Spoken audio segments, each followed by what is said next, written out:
Bueno, arrancamos QR. ¿Qué tal? ¿Cómo están? Bienvenidas y bienvenidos. Estamos arrancando otra noche en nuestra querida Argentina y vamos a repasar, por ejemplo, el estado del tiempo. ¿Cómo está el tiempo en Buenos Aires? Bueno, 11 grados en la ciudad autónoma, humedad 75%, presión 1020 hectopascales, ligeramente nublado. ¿Y cómo está el tránsito hoy? ¿Cómo están los accesos en nuestra ciudad de Buenos Aires? Bueno, vean ustedes. Todo bastante liberado, todo verde, algún problemita en la zona de Congreso, pero en general todos los accesos parecen estar liberados y por suerte todo es verde. ¿Cómo perdió River ayer? Qué fuerte lo de Platense, cómo ganó Platense en el Monumental. Esa es la historia y ya tenemos las llaves, el cuadro final del campeonato argentino. San Lorenzo frente a Platense y Huracán frente a Independiente. Lindo fin de semana futbolero se nos viene. Qué bárbaro la historia, ¿no? Entre la China Suárez y Janina Latorre. Es la novela del día, estamos todos muy pendientes de lo que allí ocurra. Veremos, por supuesto, cómo se suceden estas cosas. Y, por supuesto, como cada miércoles, a jubilados y jubiladas, la policía los reprimió, los fajó por donde miraran. Nadie decía por dónde venía el bastonazo. Y de esta manera cumplimos con el miércoles habitual. Así que bienvenidos y bienvenidas a esta normalidad que supimos construir en la Argentina. Las voces del día. Argentina es un país que se ha acostumbrado a regular para la excepción. Entonces hay un montón de regulaciones, podemos destrabar para hacerle la vida más sencilla a los argentinos.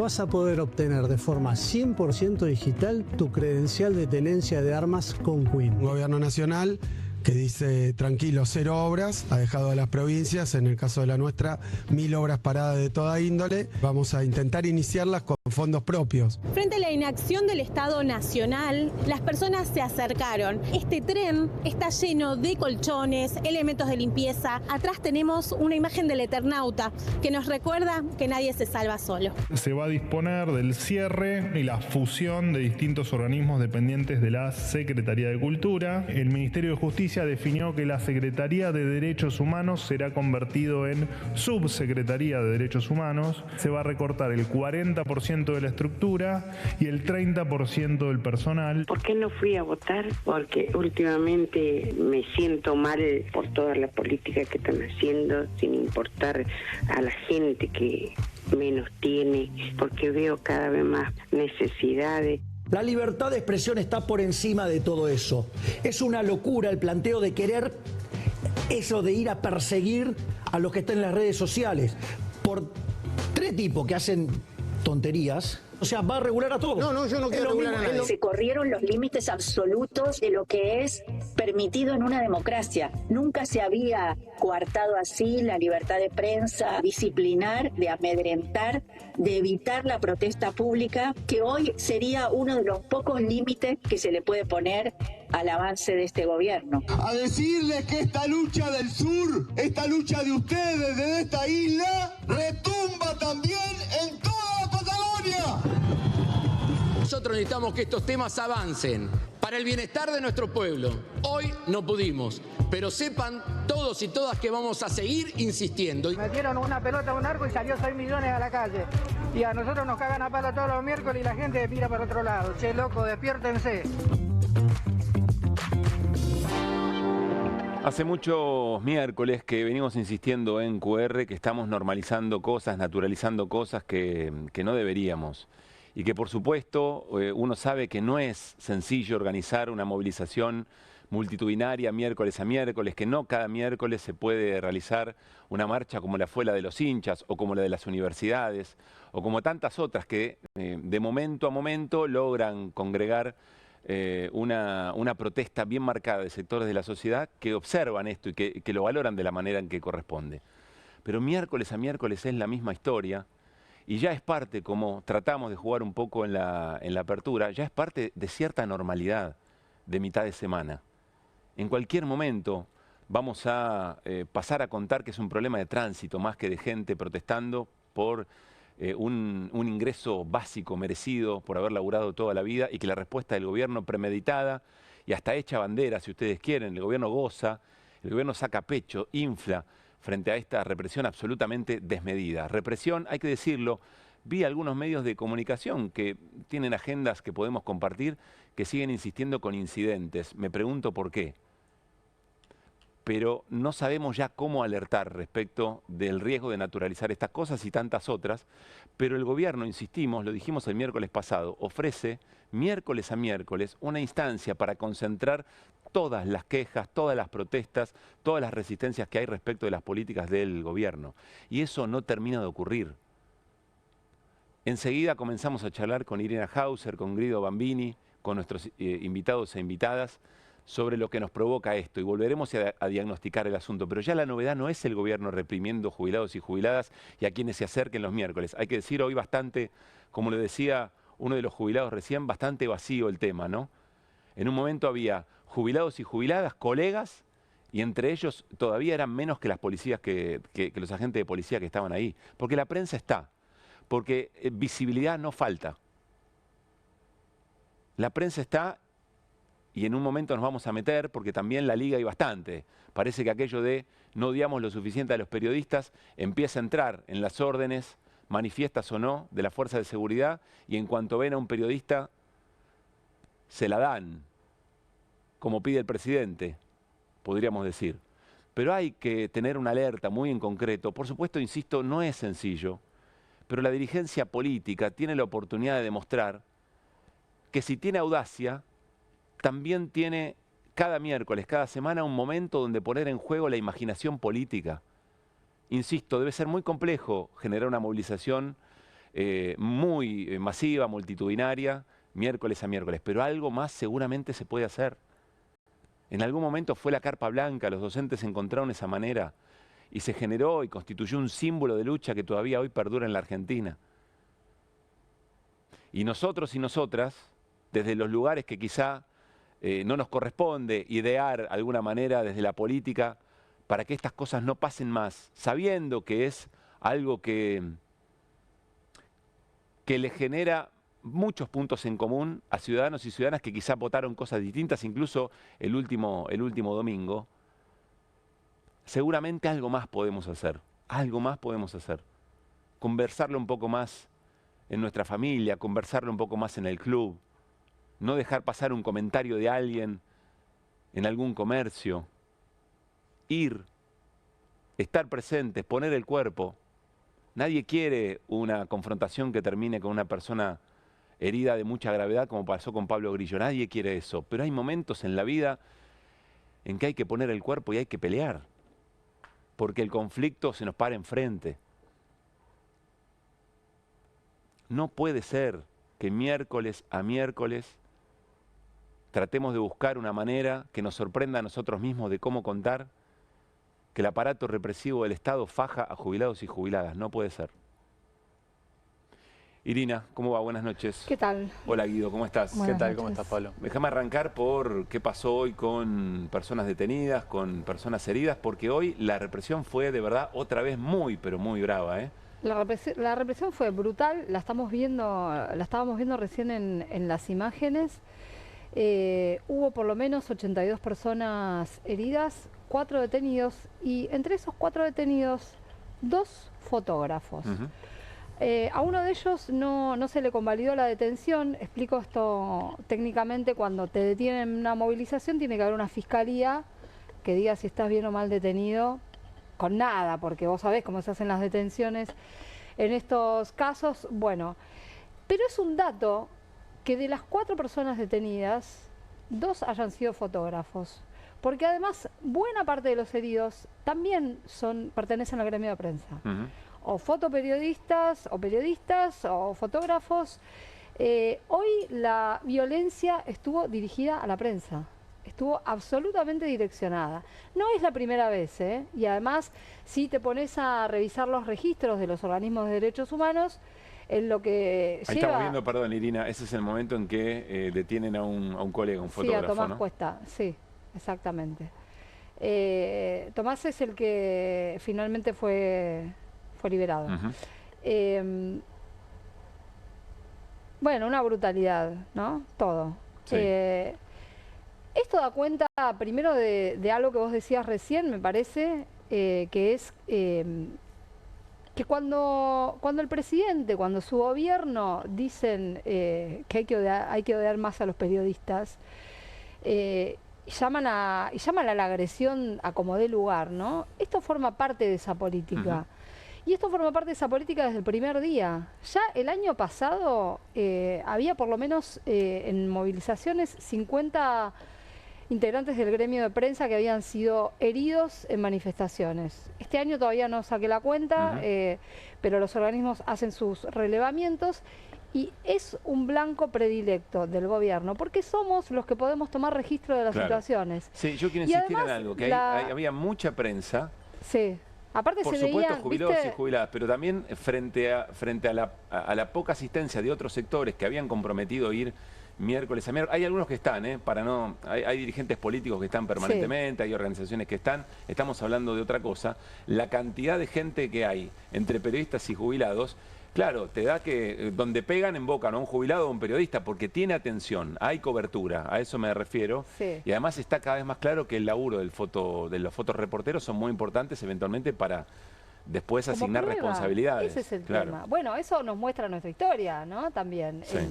en casos bien concretos, Cotec y Santillán, ¿no? Si no hubiera sido por el trabajo de la prensa, no hubieran habido pruebas. Quiero saber, o por lo menos me intriga en este momento, cuáles son los recursos, qué cantidad de recursos está utilizando el Gobierno Nacional en aparatos represivos que son realmente imponentes. Cuando vos ves llegar a la Gendarmería, a la Prefectura, a la Policía de Seguridad Aeroportuaria, a la Policía Federal, los ves llegar en malón y es impresionante, parece que estuvieran yendo a enfrentar a un ejército, ¿no?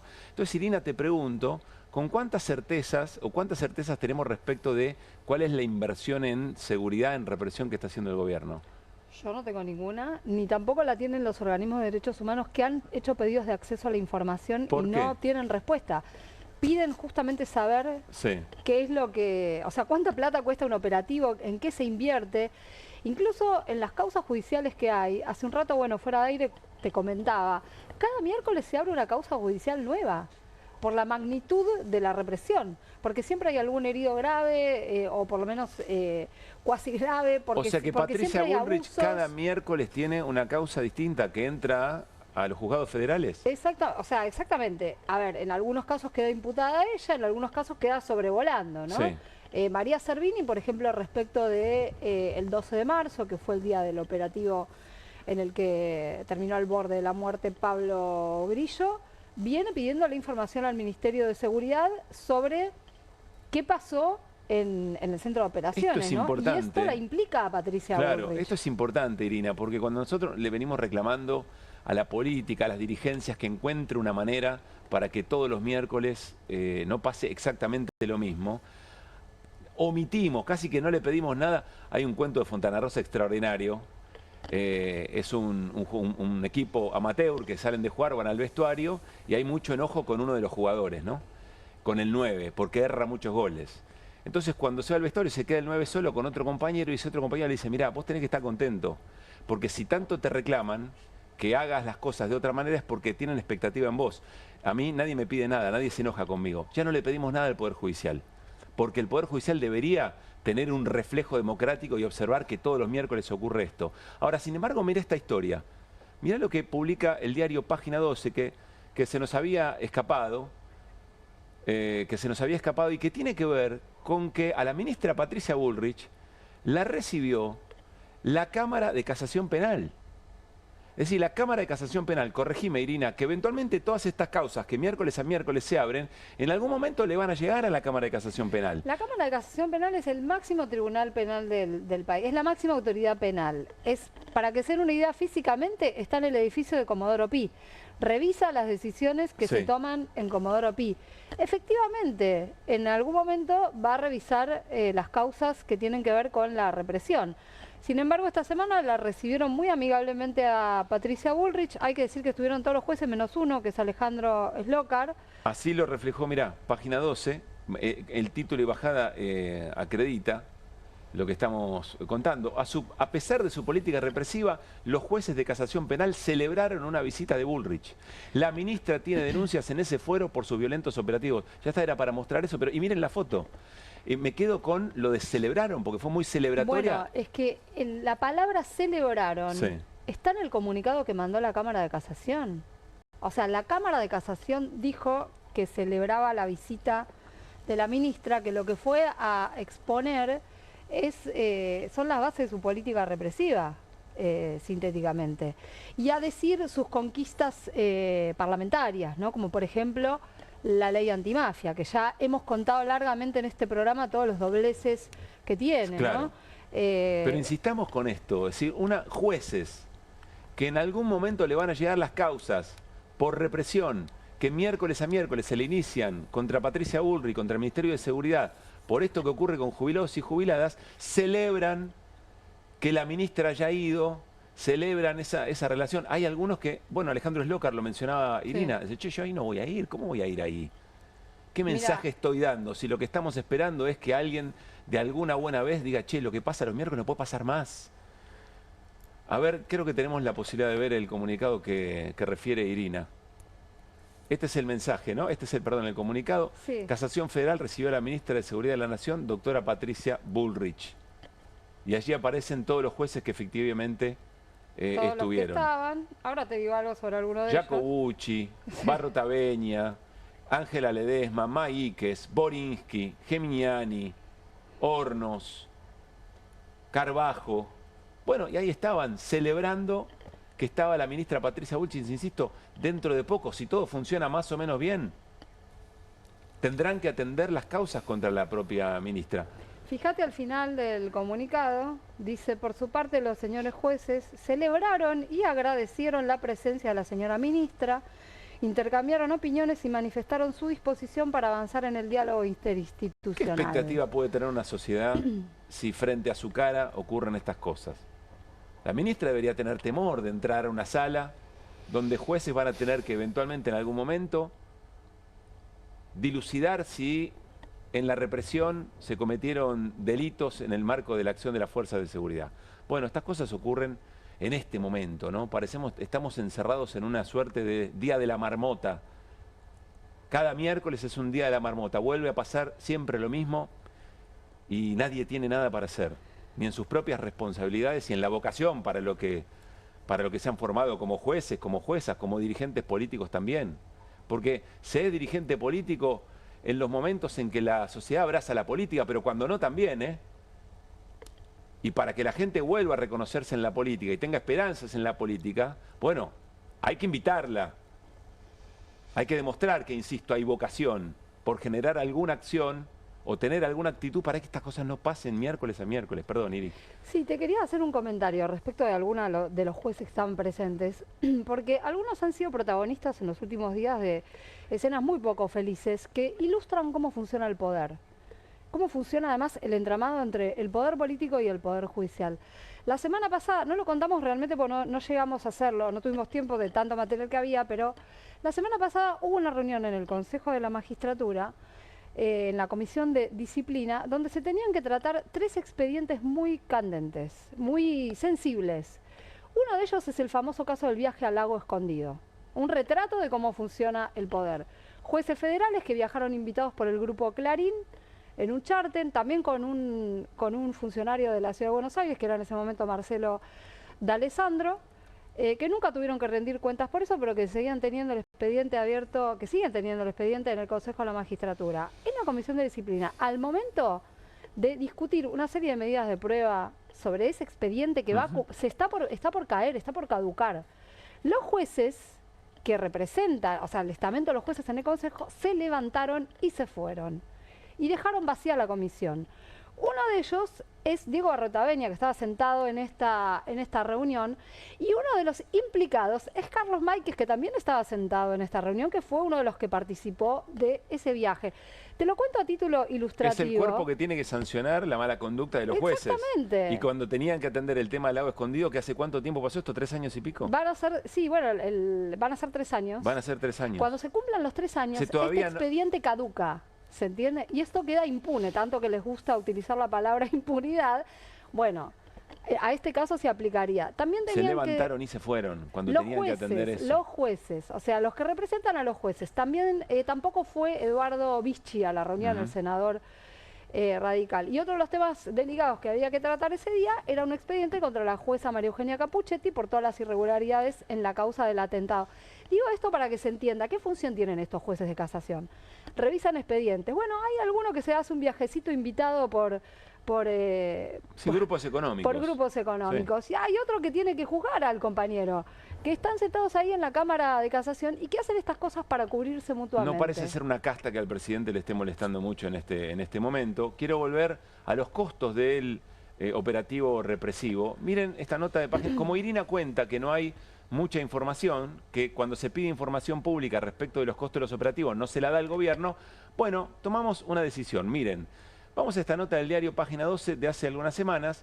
Los gastos millonarios de Patricia Bullrich para reprimir protestas. El operativo en la última marcha de los jubilados costó 600 millones. Es decir, Página 12 logró conocer esa información de un miércoles, claro, del esquema represivo de un miércoles, 600 millones.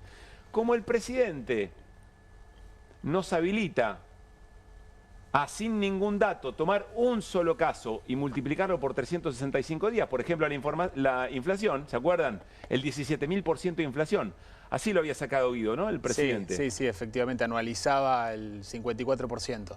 Tomó la inflación de un día y dijo, bueno, supongamos que la inflación del 54% es de todos los días, los 365 días del año. Entonces nos hizo creer que la inflación venía galopando al 17.000%, que se venía una hiper y que todo iba a ser una peste, la peor peste que iba a caer sobre la Argentina. Bueno, presidente, hicimos exactamente lo mismo. Agarramos un día de costo de los operativos, 600 millones de pesos, y lo multiplicamos por 39 miércoles. Desde el 28 de agosto del año pasado que el operativo tiene estas características. Aclaración. Jubilados y jubiladas los miércoles vienen protestando desde hace muchos gobiernos. Tema aparte y discusión interesante, pero aparte. Este tipo de operativo desde hace 39 miércoles. 600 millones por 39 miércoles, 23.400 millones de pesos. ¿Sabés a cuántas jubilaciones mínimas equivalen? ¿Vos es que me da un poco de miedo lo que nos vas a decir? 65.000 jubilaciones mínimas, haberes mínimos con bono. Acabo de sacar la cuenta. Bien. Estamos hablando de 365.000 pesos una jubilación mínima con bono. ¿Cuánto implicará las políticas de derechos humanos? ¿Cuántas las políticas de cultura? ¿Cuánto implicarán las políticas de salud? Los salarios docentes. Ni siquiera quiero hacer esa cuenta porque el propio gobierno dirá, muy bien invertida esta plata, muy bien invertida, porque mantiene a raya las protestas. Miren lo que pasó, nadie se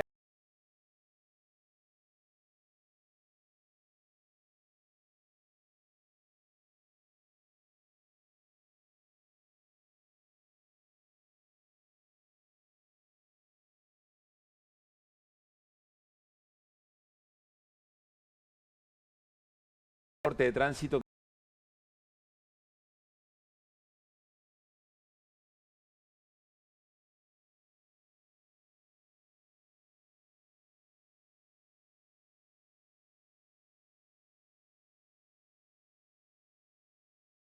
Que genera efectivamente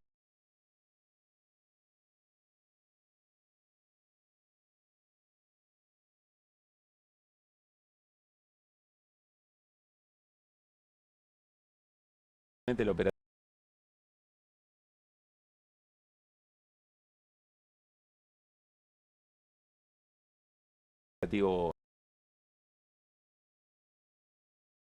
operativo policial. Policía, castigar a los colegas, a reporteros gráficos. Ustedes saben que hoy una colega de La Nación Más estaba sugiriendo que había muchos infiltrados en las movilizaciones para hacer lío y que se infiltraban y camuflaban como periodistas, que iban con una cámara para generar desmanes y que después terminaban sufriendo los verdaderos periodistas. Bueno, minutos después ocurrió esto con un compañero de trabajo de esa colega, un periodista del canal La Nación. Dale. Avanza con los escudos la Prefectura Naval Argentina para despejar otra vez la avenida Rivadavia en la presencia de los jubilados. Allí lo escuchábamos. Avanzan con los escudos gas pimienta para despejar por enésima vez, hay que decirlo. Uy, uy, uy, uy, pará. ¿Qué pasó? Cuidado, Pablo. ¿Qué pasó? Pablo, ¿están bien? Ese es Diego Pérez Mendoza, nuestro camarógrafo, lamentablemente herido. Que no disciernen. Elocuentes las imágenes, ¿no? También ocurrió lo mismo con un colega de IP, de la señal IP, camarógrafo. Miren. Pegan a todo lo que cruza. Le están pegando a la prensa. ¡Tato! Vení, Tato. ¡La tiro! Tato, cuídate, pará. ¡Tato, pará! Nos tiraron gas. Bueno, corremos hacia atrás, le tiraron a mi camarógrafo en la cara. Bien, cuidado ahí. Sigue Mariana Contartesi con la transmisión en vivo. Mariana, todo tuyo. Gracias, Claudio. Buenas tardes. Sigue allí Ayelen Verdiñas. Quiero que lo vean. Este es nuestro camarógrafo. Este es nuestro camarógrafo. Sí, Tato, lo vemos. tranquilo. Le están tirando agua. Cerrá los ojos. Me están dando pañuelitos. Más allá de lo que implica la agresión a la prensa, insistimos siempre, no desde una posición corporativa, sino para que tengamos bien en claro que las palabras presidenciales son performativas, que habilitan, y entonces los cuerpos policiales solamente tienen que interpretar, ni siquiera necesitan una orden. Ven la televisión, escuchan al presidente, cuanto camarógrafo o reportero gráfico se les cruza, le dan como si efectivamente estuvieran en una batalla de otra característica, ¿no? Lo mismo jubilados y jubiladas. Quiero decirles, ya seguimos con esto, que horas antes en el Congreso Nacional, el oficialismo y sus aliados no dieron quórum para discutir mejoras en la jubilación, para discutir un aumento del bono, para reincorporar la moratoria. Enseguida charlamos con Mónica Fein, que es diputada nacional, representando a la provincia de Santa Fe de Encuentro Federal, que estuvo efectivamente en el recinto y nos va a contar qué es lo que pasó. Pero queremos saludar a Lula González, colega, periodista que hoy fue reprimida, es productora y trabaja haciendo crónicas, por supuesto, como movilera para el Destape. Lula, ¿cómo te va? Muy buenas noches, soy Pablo Caruso y todo el equipo de QR te saludamos y te abrazamos. Hola chicos, un abrazo enorme. La verdad que escuchaba a Ayelen de IP también y se me ponía, me angustiaba, ¿no? Porque lo que pasó hoy, mira, yo voy a las marchas en la era Milei, mi trabajo es cubrir las manifestaciones de los jubilados y voy desde la primera marcha, ¿no? Desde que se anunció que se quitaron los medicamentos y vi cómo fue creciendo todo esto y el increscendo no solamente se dio en la cantidad de fuerzas de seguridad que hay, sino también en la violencia. Cada miércoles es impredecible, no sabemos qué puede pasar, ¿no? Desde el 12 de marzo, que pasó lo de Pablo Grillo, hasta el día de hoy, y muchas veces los objetivos, y lo decimos los cronistas o los jubilados que ya arman sus grupos y que están allí, es cada miércoles se nota un objetivo diferente, ¿no? La hazaña va dirigida, la semana pasada lo fue contra el padre Paco y los curas que acompañan, y en esta fue hacia nosotros, ¿no? Y la verdad que a mí me tomó muy de sorpresa, si bien uno, no sé si lo terminamos naturalizando o no, pero estaba con mi máscara de gas, estaba con todas las cosas, y en un momento estaba de atrás y me pegaron con un palo en la cabeza, y cuando me di vuelta me gasearon en los ojos y en toda la cara, y traté de salir corriendo y me ayudaron, y me asusté muchísimo porque perdí la visión en ese momento, y la verdad que yo vengo de Salta, ¿no? Y a mí me pasó que de cubrir piquetes allá, de donde vienen los piqueteros, nunca tuve tanto miedo desde el 12 de marzo con lo que estamos viviendo ahora, y lo hablo en primera persona, y no solamente es, por eso tratamos de cuidarnos, ¿no? Los colegas, así como también los camarógrafos, los fotógrafos.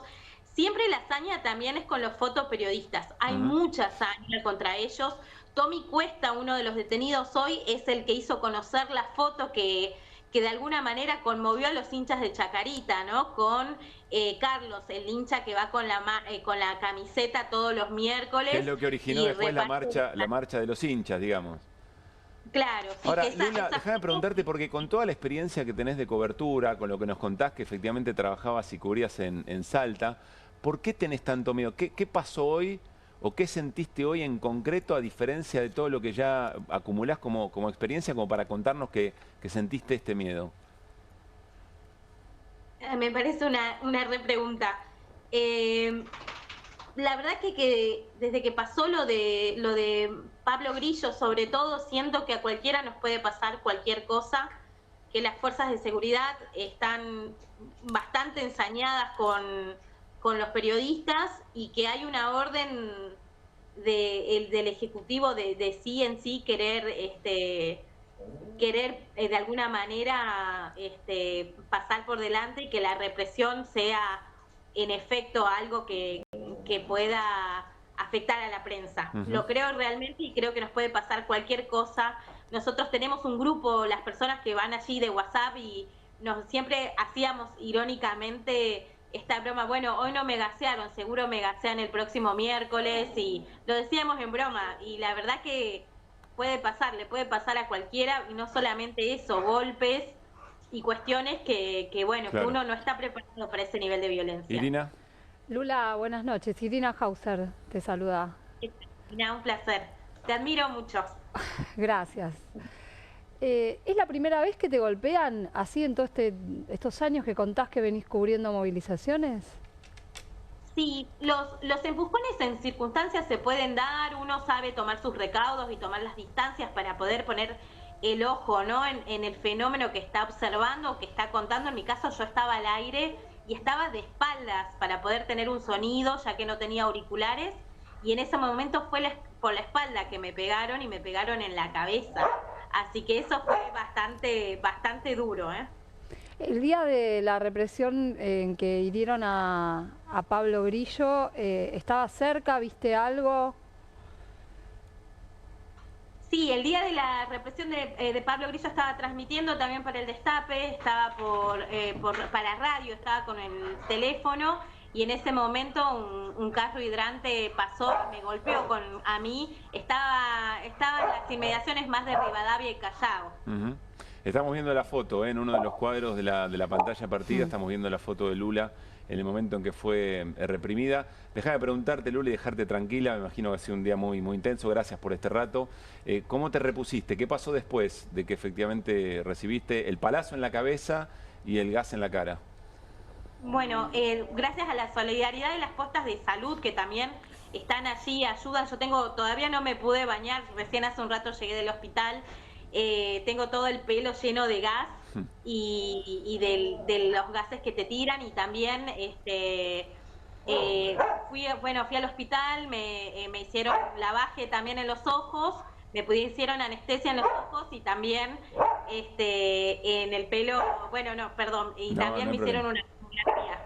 Perdón, mi perro... Están contentos de verte bien. Están contentos de verte bien. Perdón, ¿tiene una última, Guido Bambini? Te dejamos tranquilo. Sí, ¿qué tal, Lula? ¿Cómo estás? ¿Cómo estás? Primero, gracias por tu labor y por poner el cuerpo todos los miércoles, y preguntarte si ante tanto miedo seguís con la convicción de seguir yendo todos los miércoles a hacer tu trabajo. Es mi trabajo, así que lo voy a seguir haciendo, y por más que quieran que no estemos ahí, los fotoperiodistas van a seguir sacando fotos y nosotros vamos a seguir informando. Lula, gracias, en serio, y que te recuperes. Y acá estamos. Un abrazo enorme. Muchas gracias. Que estés muy bien. Mientras todo esto ocurría, o un rato antes en realidad, el Congreso tenía un pedido de sesión. Ese pedido de sesión era para varios temas, pero uno de ellos tenía que ver con la mejora en las jubilaciones. En concreto, con la restitución de la moratoria. Se podía discutir si de otra manera, pero fundamentalmente sabiendo que hay mucha gente que se va a quedar sin un ingreso en el momento en que se jubile a partir de ahora.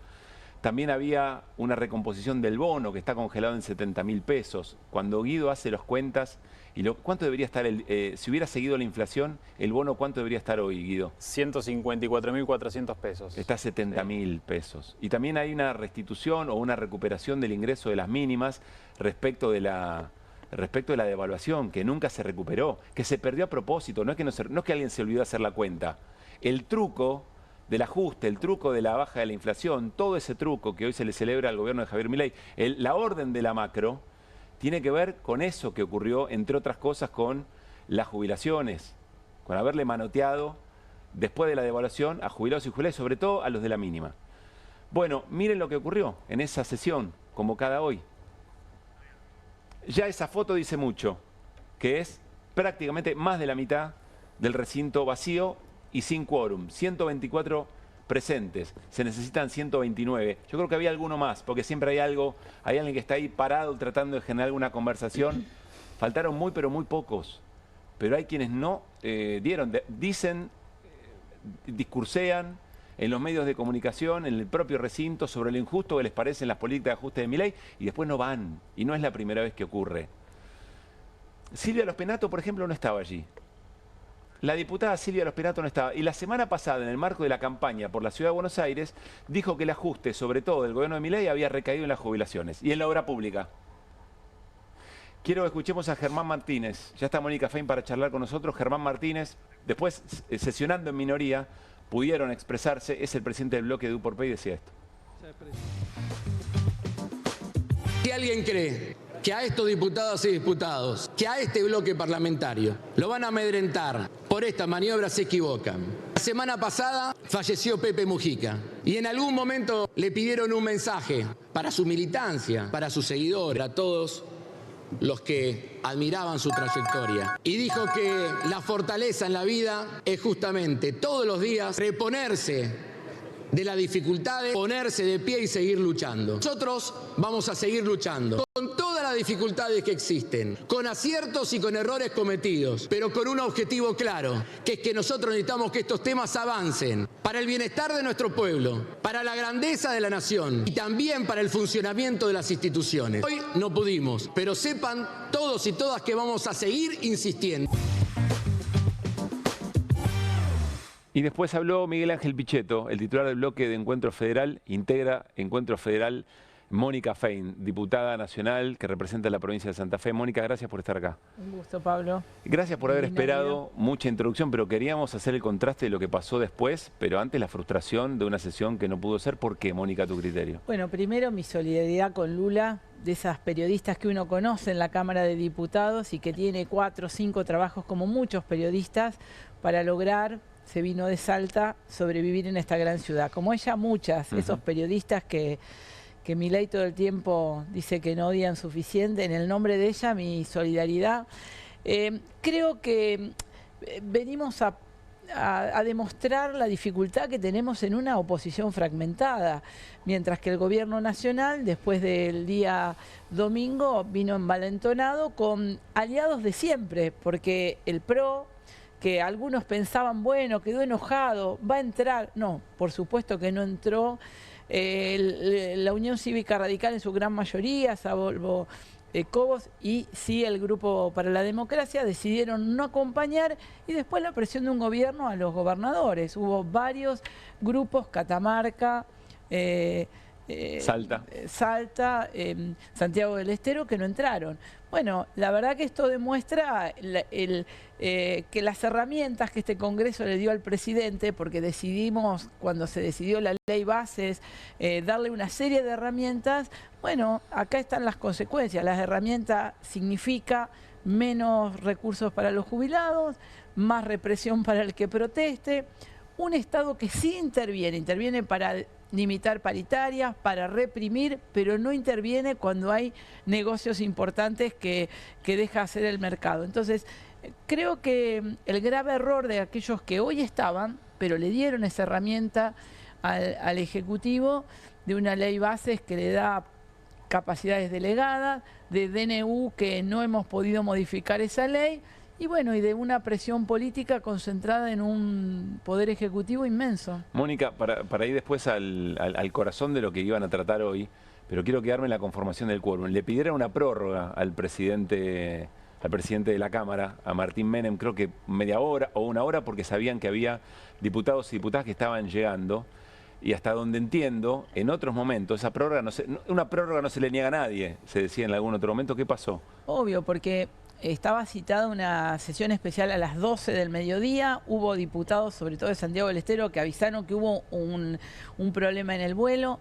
Se le solicitó que empezara a la 1, cosa que es común. Muchas veces uno porque cita estaban una llegando reunión. Estaban llegando. No había empezado la reunión. Uno no puede, cuando está en la reunión, generalmente lo que no concede es cuando ya está iniciada la sesión, una prórroga. Pero esto no había comenzado, se le pide antes del horario y obviamente lo niega. Martín Menem viene a representar exactamente lo que quiere el Ejecutivo, que un Congreso que no funcione, aunque ahora parece que nos van a mandar algunas leyes para este blanqueo blue que quieren hacer. La verdad que no permiten que funcionemos, ese es el objetivo central.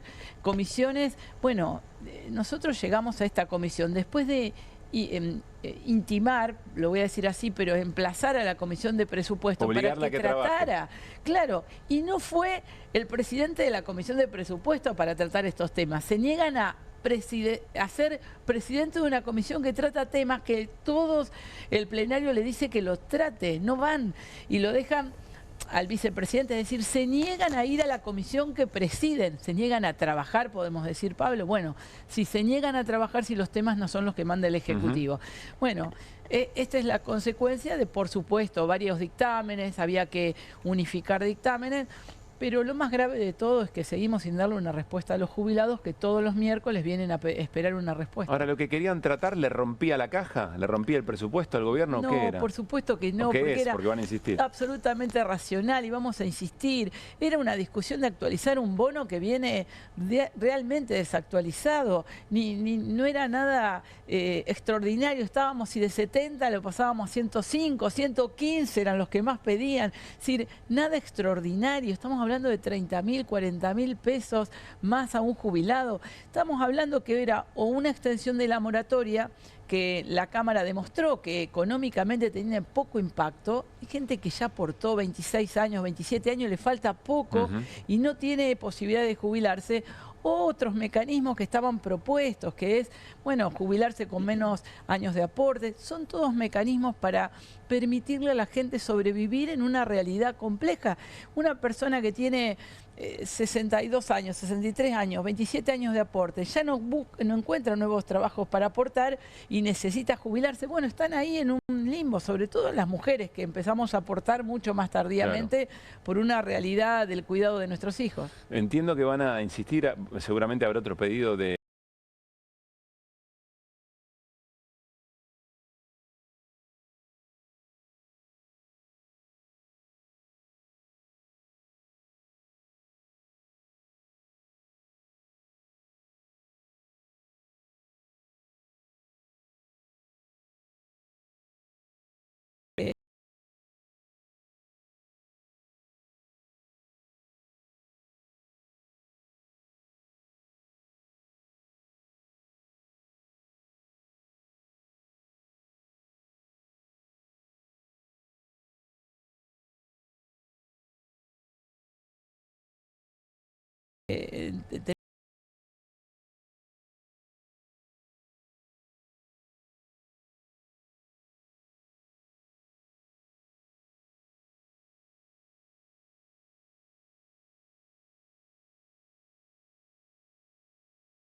tenemos entendido que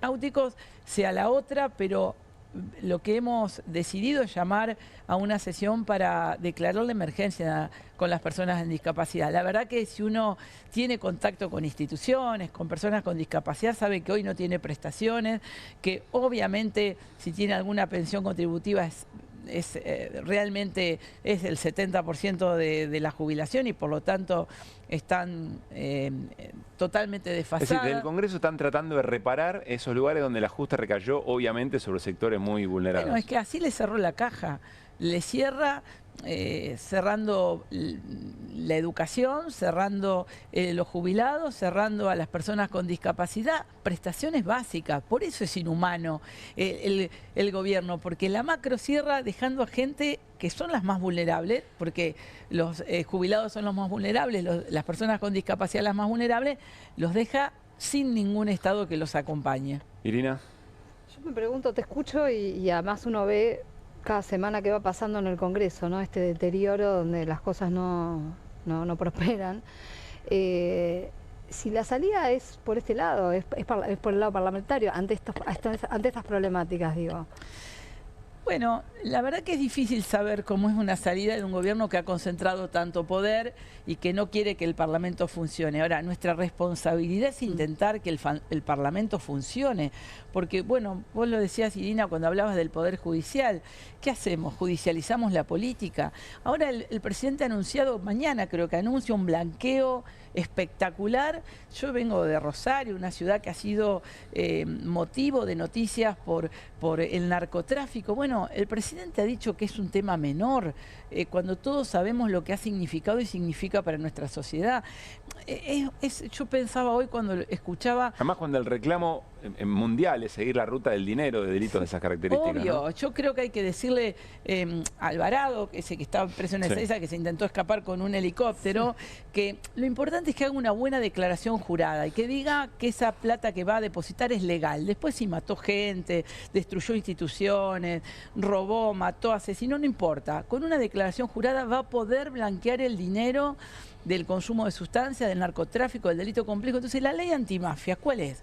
Meter preso y permitirle que blanqueen la plata. Y Cuéllar, por ejemplo, hay que decirle que la va a poder blanquear. Él no, pero la secretaria, un secretario... Claro, Cuéllar debe estar diciendo en este momento, hubiera aguantado un poco y ni siquiera tenía que llevarla en un baúl. O Novelli del Libra, que se llevó la plata de la caja. Hubieran dicho, ¿por qué no espera el blanqueo si la podría blanquear? Es decir, todo el delito va a blanquear dinero, es decir, vamos a habilitar un país que va a ser un paraíso. Mónica, te lo pregunto ya, más que como diputada nacional, como dirigente, con mucha experiencia del sociedad, ¿por qué puede un presidente en este momento hacer esto? Primero porque la sociedad le ha dado un poder innegable y creo que más allá de las contradicciones que podamos tener, ha dicho basta con la política como venía hasta acá. Y creo que lo tenemos que asumir. El que no lo asume seguirá diciendo estábamos bien antes. No, no estábamos bien antes. Y creo que la sociedad lo dijo, basta. Y eligió algo nuevo. Eso nuevo es lo que queríamos, lo que esperábamos. Bueno, lo va a decidir la sociedad. Bueno, el ausentismo parece no indicar eso. Bueno, los que creemos que este no es el camino, que el camino deja justamente en el camino a los jubilados, a las personas con discapacidad, a los que menos tienen, a los trabajadores de Tierra del Fuego, más allá de las empresas. Yo creo que hay que discutir los privilegios, pero discutamos los privilegios con las consecuencias de esa discusión. Parece que este gobierno quiere participar cuando se discute en paritaria, participar cuando se hace represión, pero en lo otro, en el mercado no participar.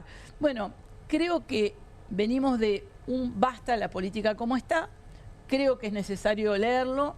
Esta fragmentación política, también fracaso de los partidos políticos que hoy están representados y en muchos casos enfrentados, demuestra que hay que construir de otra manera y creo que es un debate de la política, ver cómo representamos esta sociedad que le dijo no al pasado, pero que tampoco fue masivamente, ni la vemos masivamente apoyando este presente, pero que no encuentra una representación de lo que quiere para el futuro. Bueno, es un desafío de la política. Y, Mónica, ¿qué explicación le encontrás a dirigentes políticos que durante gobiernos anteriores se rasgaban las vestiduras hablando de la división de poderes, las instituciones, la corrupción, etcétera, y hoy acompañan, bueno, por lo menos para nosotros es nuestra mirada, un pase por alto muy flagrante de una enorme cantidad de límites que pensamos que nos iban a cruzar? ¿Por qué, qué pasa ahí? ¿Qué pasaba antes, eventualmente, o qué pasa ahora? Bueno, por eso gana Milei, porque hay un descreimiento a la política. Aquellos que en nombre de la democracia y de la república cuestionaban a Cristina Kirchner, yo coincido, pero hoy no dicen nada o acompañan, no sé, una compra escandalosa de pañales de PAMI a un solo oferente, amigo de un grupo económico. Eso es así. O creen que la justicia va a resolver cuando es una justicia realmente muy, muy débil, pero garantizan, como hace Patricia Bullrich, de ir a entrevistarse con la justicia, que no los van a investigar a ellos. Bueno, la verdad que por algo ganó Milei, Pablo. Si la política no nos damos cuenta que hay un cambio de paradigma diciendo basta de hablarnos de la república, de la democracia, y después Mira, yo pensaba hoy cuando varios diputados están planteando que sortean su sueldo. Y yo, como esos que pagaron los impuestos, me siento rara, porque digo, yo vivo de mi sueldo. Fui intendenta de Rosario 8 años, fui diputada nacional, pero mi único ingreso es mi sueldo. ¿Qué hice en todos estos años? ¿Qué fue? ¿Un error vivir del sueldo? No. Es un hecho de honestidad. El que decide hacer política... ¿Qué otro negocio tendrías que haber hecho para hoy poder ganar tu sueldo? ¿Qué otro negocio tendría que haber dicho para poder decir sorteo mi sueldo? Tengo que decirle a los ciudadanos que yo vivo de mi sueldo.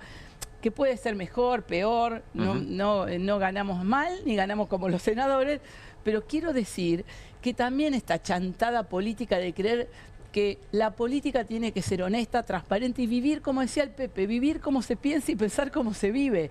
La verdad que hoy no está eso. Y a mí me molesta que de distintos partidos políticos están, no necesitamos sueldo, hay que donar los sueldos.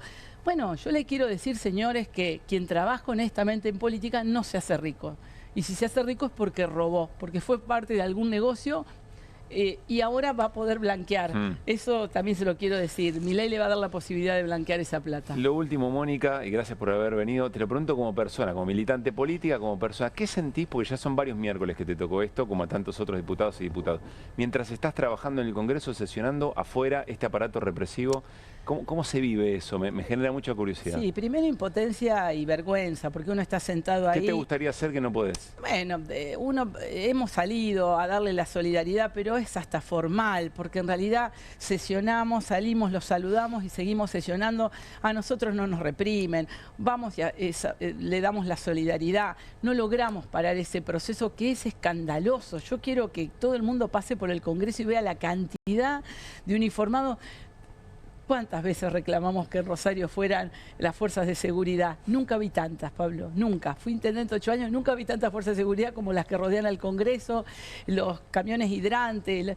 Están rodeando a veces a un grupo de jubilados minúsculo. Voy a ser sincera, a veces con falta de apoyo. Siento vergüenza de eso, porque creo que nos hemos acostumbrado a ser insensibles y que este discurso de no me importa el otro, el odio, lo vamos incorporando con alguien. Bueno, ¿quién serán? ¿Serán, no sé, de la izquierda, trotskistas, los que protestan? No, son jubilados que no llegan a fin de mes, que no pueden más. Y todos nos encontramos con esos jubilados en cada rincón de nuestro país. Entonces, la verdad que siento impotencia, vergüenza, pero también un desafío, porque creo que el camino es la política. Lo digo con corazón, no mi partido, no mis ideas, es la política. Si la política no logra construir una alternativa, bueno, tendremos porque Milei hace política, no como a mí me gustaría, a pesar de que él hable de los políticos, claro que hace política, y la hace para los más poderosos. Para algunos más poderosos, pero la verdad que creo que el camino sigue siendo la política. Siento vergüenza, siento una gran frustración, pero también un gran compromiso que tengo que seguir estando ahí discutiendo que haya quórum, convenciendo a más, logrando que estos jubilados sepan que hay mucha gente comprometida que quiere darle, aunque sea una respuesta parcial, porque es parcial, darle 30, 40 mil pesos más no le resuelve la vida, pero hay alguien que piensa en ellos. Voy a estar siempre ahí, Pablo, dando el quórum, discutiendo, apoyando y obviamente reclamando que estos hechos brutales de represión dejen de hacerse con los más débiles. Mónica, gracias por haber venido. Gracias a ustedes. Mencionaba Mónica Fey, nosotros también en el arranque del programa, irrumpe otro acontecimiento muy importante llamado a marcar un hito durante el gobierno de Javier Milei que tiene que ver con lo que ocurre en Tierra del Fuego. Muy sucintamente, hay un cambio de política de aranceles que pone en riesgo la industria que se está llevando adelante en la isla y que por sobre todas las cosas tiene una razón de ser, Guido, ¿no? Que es tratar de mantener esa población activa en un lugar geoestratégico muy importante. Sí, absolutamente. Son 7.000 puestos de trabajo. Digo, la pregunta que no responde este gobierno es, bajo su modelo económico de apertura y baja de aranceles o derechos de importación, es dónde se van a crear los puestos de trabajo. Esa es la pregunta. Y lo vamos a ver más adelante con datos recientes de actividad económica, pero los sectores que traccionan la actividad económica no son intensivos en empleo. Entonces, no poner sobre la mesa que hay 7.000 puestos de trabajo en la isla y también el valor geoestratégico, como vos lo planteabas. Digo, la soberanía argentina en Malvinas, siendo Tierra del Fuego, la puerta, la primera puerta hacia la Antártida. ¿No? Exactamente, el pase bioceánico, la plataforma antártica y las Islas Malvinas. ¿Cuánto vale eso? ¿No? Decíamos que... Claro, ¿cómo haces la cuenta? ¿Cómo haces la cuenta? Y digo, cuando se habla en materia fiscal o en materia de dólares, se habla siempre de los puestos directos que significan, digo, los puestos de trabajo en la fábrica, en las industrias, pero no se habla del derrame en términos de actividad económica que genera todos esos puestos de trabajo en la isla. Por eso contábamos que son, creo que 7.000 puestos vamos a poner, pero llegan hasta 10.000 los indirectos y después toda la comunidad que entiende que si eso se corta, bueno, lo que desaparece es la comunidad. Y por eso taxistas, panaderos, peluqueros, en las puertas de sus locales en toda la ciudad tienen carteles que muestran y demuestran el apoyo al planteo, por lo menos la queja respecto a la política del gobierno. Miren, hoy pudimos conversar en la radio con Pablo Ibáñez, es un obrero metalúrgico y además es delegado de base de la UOM en la fábrica en la que trabaja. Y así hincapié en algo que por lo menos yo no me había percatado, es decir, lo peyorativo que siente el laburante metalúrgico cuando desde la ciudad de Buenos Aires decimos, bueno, ese es un puesto de ensamble, eso es la industria del ensamble. Bueno, no, es mucho más complejo que eso y agrega muchísimo valor, nos lo decía y lo contaba de esta manera. Todos los que laburamos en la fábrica siempre nos toca un poco el orgullo cuando hablan de ensamblar, porque pareciera que es como pegar etiqueta o como, no sé, armar un rompecabezas. Y la verdad que primero hay que realizar el trabajo, ¿no? Son movimientos repetitivos, sumamente calibrados, cronometrados con una persona que te toma el tiempo y vos tenés un ciclo para trabajar. Creo que es muy poco, muy pocos periodistas y medios de comunicación entienden qué significa, ¿no? Y que se fabrica con los métodos bajo normas que se hacen a nivel global, como se fabrica en Brasil, como se fabrica en México, en China o en Estados Unidos. Por eso es que el término es muy sentido, es un valor agregado muy considerable, se podría decir, y que ha aliviado el precio. Nosotros un aire acondicionado en la puerta de fábrica sale 380.000 pesos y en el mercado libre sale 1.125.000. No somos el costo, los empleados de fábrica estamos en 1,5 millones, no cobramos fortuna.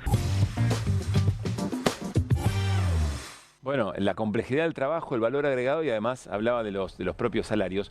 Hoy se viralizó un video, ahora vamos a dar el crédito, de alguien que conversaba dentro del establecimiento, eso que Sturzenegger decía, son galpones, que no pasa nada, que no hay nadie, y que mostraba y explicaba además el trabajo que se hace. Por favor, presten atención. Estamos acá en Río Grande, Tierra del Fuego, con Majo, de la empresa. Esta empresa es FAPESA, es la planta industrial de fabricación de televisores de Philips. Acá estamos en el área de producción, hay 3 líneas de televisión. Acá producimos teles de 32, 43 pulgadas, pasando por 50, 55, 65 hasta 77. ¿Cuánto tiene de nacional el proceso? Porque se habla mucho del tema del valor agregado, sobre todo es una de las críticas al sistema industrial de Tierra del Fuego. Y tiene mucho, la verdad, porque es todo el valor agregado que le dan las personas, que es desde la placa que viene sin materiales, se hace de cero, o sea, completo. Cada placa es circuito impreso, que pasa por los procesos que vimos de inserción automática, inserción manual, hasta donde estamos ahora, que es la parte del armado final del aparato, donde se junta todo, digamos. Esta es una fábrica que está al nivel de una que está en Alemania, en Estados Unidos. Sí, sí. O sea, los procesos son igual que allá. Es igual, claro, sí, todos los procesos que vimos, las máquinas que usamos, estamos al mismo nivel de cualquier otra fábrica del mundo que fabrica televisores. Estándares de calidad internacionales. También, sí. ¿Hace cuánto que estás trabajando acá? 20 años. Y acá vive gente, me imagino, de todos los lugares del país. Yo soy de Entre Ríos. Acá pasa mucho eso. Hay gente que viene de todos lados. Es muy bueno ese trabajo. Cabaret Voltaire es un stream que sale los domingos de Rosario, Guido, ¿no? Sí, efectivamente. Son coterráneos los compañeros Mauricio Vera y Tomás Trapeas en este stream. Felicitaciones por este trabajo y nos contaba Guido que esto lo hicieron en el marco de la vigilia por Malvinas. Sí, efectivamente. Hicieron un especial, viajaron a la isla, estuvieron, entiendo que en Ushuaia y en Río Grande. Y bueno, mostraron un poco también este lado, ¿no? de la isla tan importante.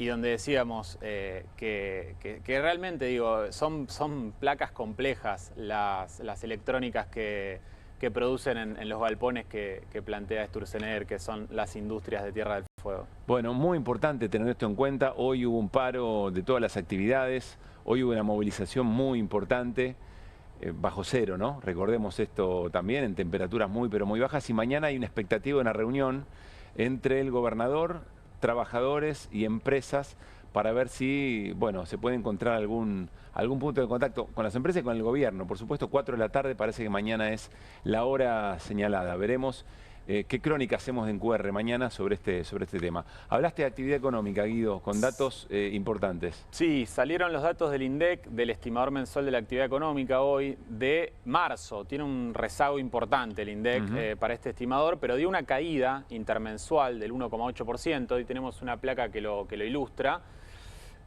Recuerden marzo el mes de la aceleración inflacionaria y de la incertidumbre que se había generado previo al cambio de régimen cambiario, ¿no? Sí. Toda esa incertidumbre se tradujo en una caída intermensual de la actividad económica. Interanualmente da positivo, pero es importante ver la tendencia mes a mes. Es probable por algunos indicadores tempranos que en abril vuelva a mejorar la actividad económica. Pero en lo que me quiero detener, que es en la próxima placa, es en quiénes son las actividades económicas que están traccionando la economía en el modelo de Milei. Vincularlo con lo que decía hace un ratito. Fíjense cómo estamos comparando primer trimestre de 2025 contra primer trimestre del gobierno anterior, del último año del gobierno anterior, del 2023, para no sesgar la muestra con el primer trimestre del 2024 en plena crisis post-devaluación, que estaba todo por el piso. Y vemos que los sectores intensivos en generación de puestos de trabajo registrados privados, como la construcción, industria manufacturera, hoteles y restaurantes, que explican el 30% del empleo, bueno, están 16 puntos abajo la construcción, casi 10 puntos abajo la industria, en términos comparativos trimestre contra trimestre.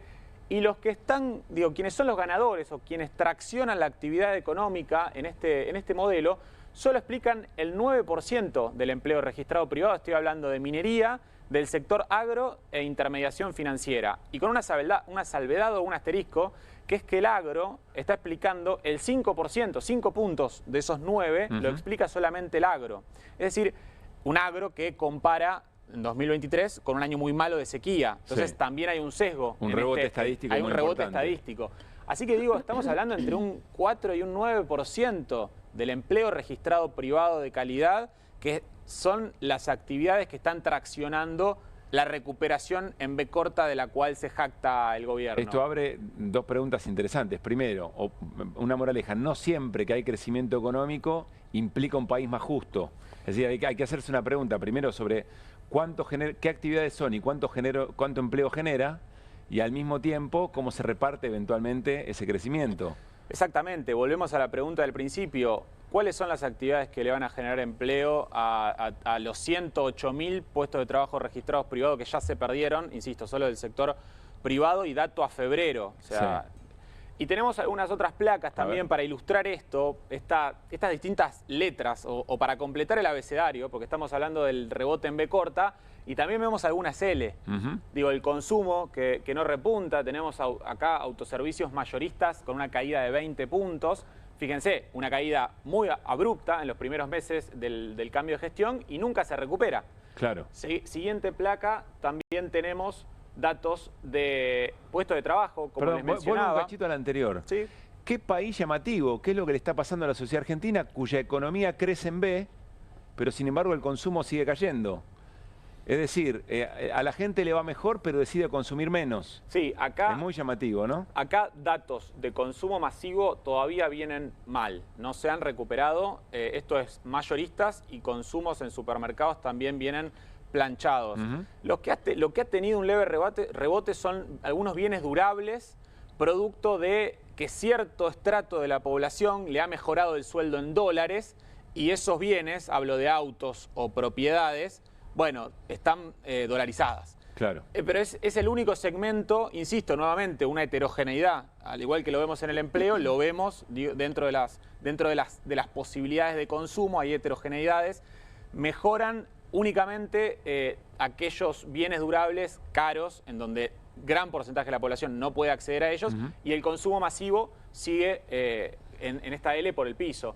Vemos puestos de trabajo también, ¿no? La caída claramente en un tobogán descendente que arranca un poquito antes de noviembre del 2023 del cambio de gobierno con la incertidumbre electoral, pero que se profundiza notablemente en el 2024 y que se estanca en lo que va del 2025. Eso está en miles, son 6.300.000 puestos de trabajo. Estamos debajo de esa cifra en términos de puestos de trabajo registrados privados. Y la última, también la industria, ¿no? Muy golpeada, les diría la más golpeada, con este tipo de cambio tan bajo y con esta apertura importadora tan importante. Vemos también la capacidad instalada de la industria. Fíjense cómo hay una caída abrupta. Capacidad instalada es de todas las máquinas que tiene una fábrica, ¿cuánta está usando? Exactamente, de todas las industrias o de la muestra de industrias que toma el INDEC, ¿qué porcentaje está utilizando la industria? El último dato es al mes de marzo y está en 55% la industria. Y ahí en línea de puntos vemos el promedio de cada etapa. Fíjense cómo hay una caída muy abrupta en el 2024, en la era Milei, y en los primeros 3 meses de 2025 vemos una nueva caída, un escalón más abajo nuevamente en términos de la capacidad industrial. Quedan estos interrogantes, digo, completar el abecedario y mostrar estas L, que no son todas B cortas, y después, insisto, cuáles son en este modelo económico los sectores que van a generar empleo para la población económicamente activa. Somos 50 millones en Argentina. Con la minería, hidrocarburos y el agro no alcanza. Insisto con que aprendamos a preguntarle a los números de un crecimiento económico qué sociedad está generando ese crecimiento económico con menos consumo y con menos empleo, ¿no? Es muy llamativo, por lo menos ahí hay algo que hace mucho ruido. Gracias, Guido. Por favor. Nos vamos a ir a una tanda y al regresar nos vamos a meter en otro tema del día muy importante. El gobierno por decreto limitó otra vez, deberíamos decir, el derecho a huelga. Parece que en realidad aquello que había decidido en el DNU 70, que un sector de la justicia dijo, che, esto es inconstitucional, el gobierno insiste con otro decreto. ¿Vale eso? Parece bastante fácil, me lo rechazan por inconstitucional y yo con un decreto lo voy haciendo una y otra vez. Natalia Salvo es abogada laboralista y está con nosotros, enseguida vamos a charlar con ella, nos va a explicar por qué esto es tan grave como parece, efectivamente. Tanda y estamos. María es credinauta, Eduardo también, y Luis y Mercedes y Pablo son credinautas. Ellos y miles de argentinos formamos Banco Credicop. Y somos credinautas porque desde siempre creímos que es mejor hacerlo juntos y no hacerlo solos. Porque somos cooperativos y solidarios. Y porque sabemos que solo nos salvamos si lo hacemos entre todos. Ahora, hacete vos también, credinauta. Movete a Credicop. Movete a un banco distinto. Banco Credicop Cooperativo. La banca solidaria. ¿Pensás que las subastas no son para vos? Son para todos, porque podés comprar y vender desde donde estés de manera rápida, fácil y confiable. ¿Querés participar de nuestra próxima subasta?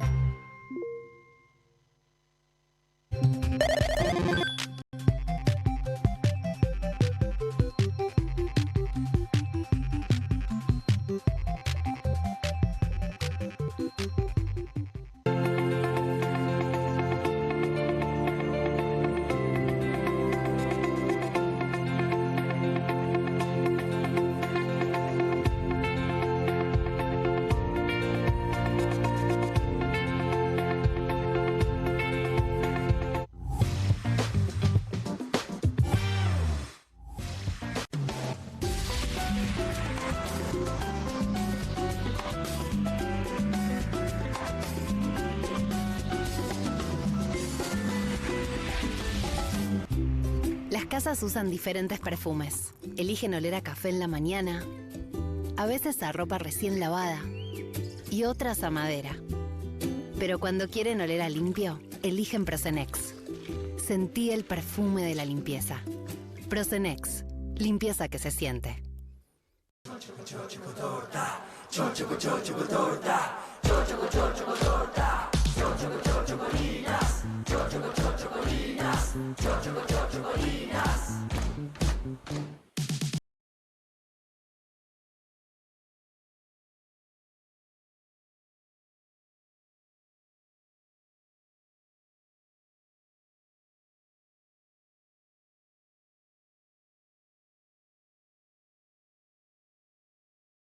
te los quita.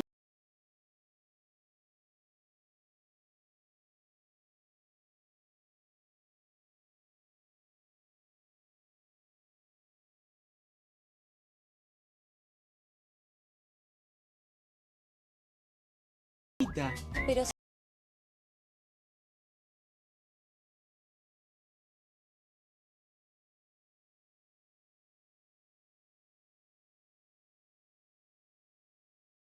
yo ya ni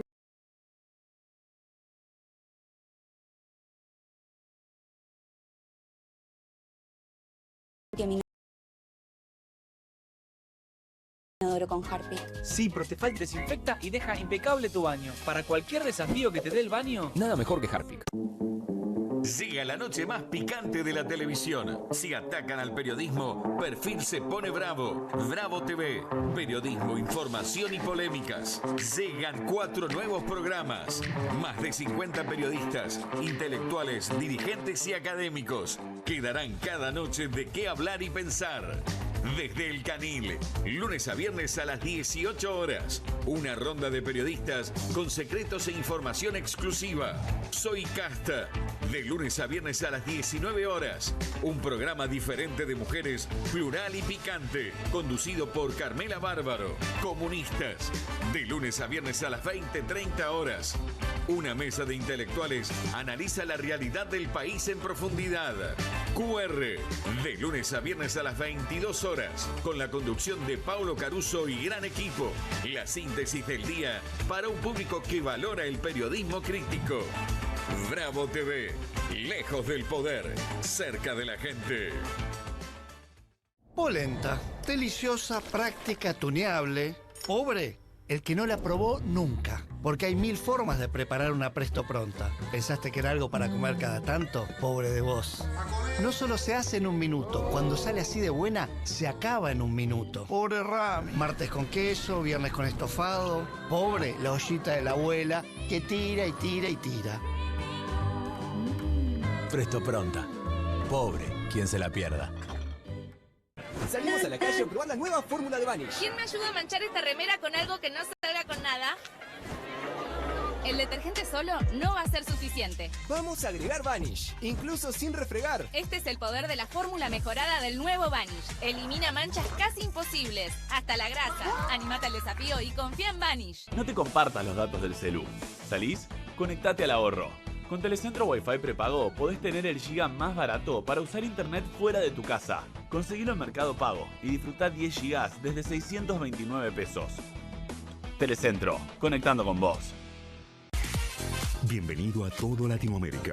Caras TV llegó a DirecTV, el canal de las celebridades. Entretenimiento exclusivo las 24 horas del día. Más Caras, con la conducción de Héctor Maugeri. Red Carpet, Caras News, Caras Realeza, Caras Fashion, Caras TV. Llegó a DirecTV. Contenidos exclusivos para toda Latinoamérica. Estudia en la Facultad de Comunicación y en la mayor redacción de América. USBA, Universidad del Sur de Buenos Aires. La Universidad del Grupo Perfil. Licenciatura en Comunicación Periodística. Licenciatura en Comunicación Institucional. Títulos con reconocimiento oficial y validez nacional. Inscribite a las reuniones informativas en universidad@perfil.com. Aprende comunicación dentro de un medio de comunicación.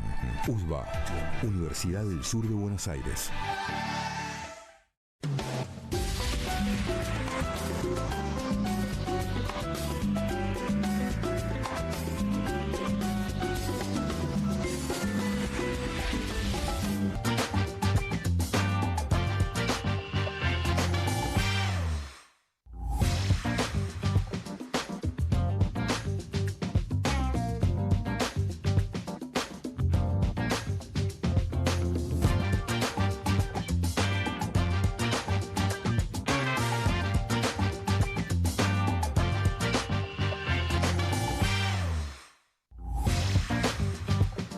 Seguimos en QR. Hoy el gobierno, por decreto, estaba intentando modificar las reglas de juego de la Marina Mercante, de la actividad de la Marina Mercante. Pero parece que en medio de ese decreto dijo, bueno, así como la Marina Mercante, el resto de las actividades vamos a limitar el derecho a huelga. Es un poco el título, cuando se entre la CGT, olvídense, va a haber seguramente. Bueno, hay un comunicado de la CGT que ahora lo vamos a repasar. Pero está Natalia Salvo, abogada laboralista, que nos va a ayudar a entender por qué esto es tan grave. Natalia, buenas noches, ¿cómo te va? Buenas noches, Pablo, ¿cómo están? ¿Qué es lo que hizo el gobierno por decreto?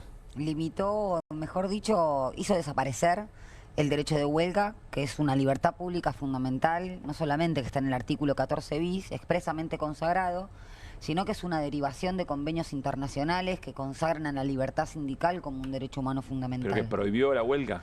En realidad no puede prohibirla porque sería absolutamente inconstitucional y grosero, en términos hasta nominales. Lo que hace es vaciarla de contenido.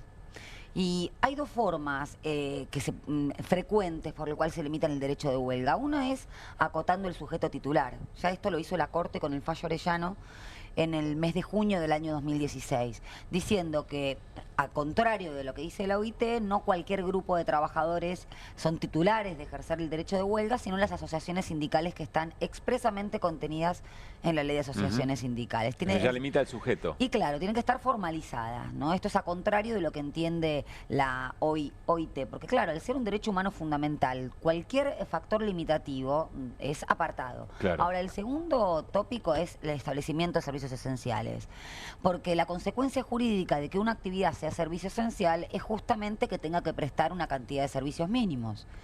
De esa manera... ¿Podemos poner un ejemplo donde no hay dudas que no se puede suspender por completo? Servicios sanitarios. Claro. Es que tenemos una ley que expresamente lo consagra del año 2004, que es el artículo que viene a modificar este decreto, la ley 25.877, y que recoge el criterio de la OIT, de la Organización Internacional del Trabajo. Dice que expresamente son servicios esenciales los sanitarios, y esto también es lógico, la producción y distribución de gas, luz y electricidad y el control de tráfico aéreo. Después, para incorporar alguna otra actividad como servicio esencial... Y no es que no pueden hacer huelga, tienen que tener un servicio mínimo. Tienen que tener un servicio mínimo de prestación, porque se considera que puede afectar a bienes jurídicos muy importantes, la vida, la salud, la seguridad de las personas.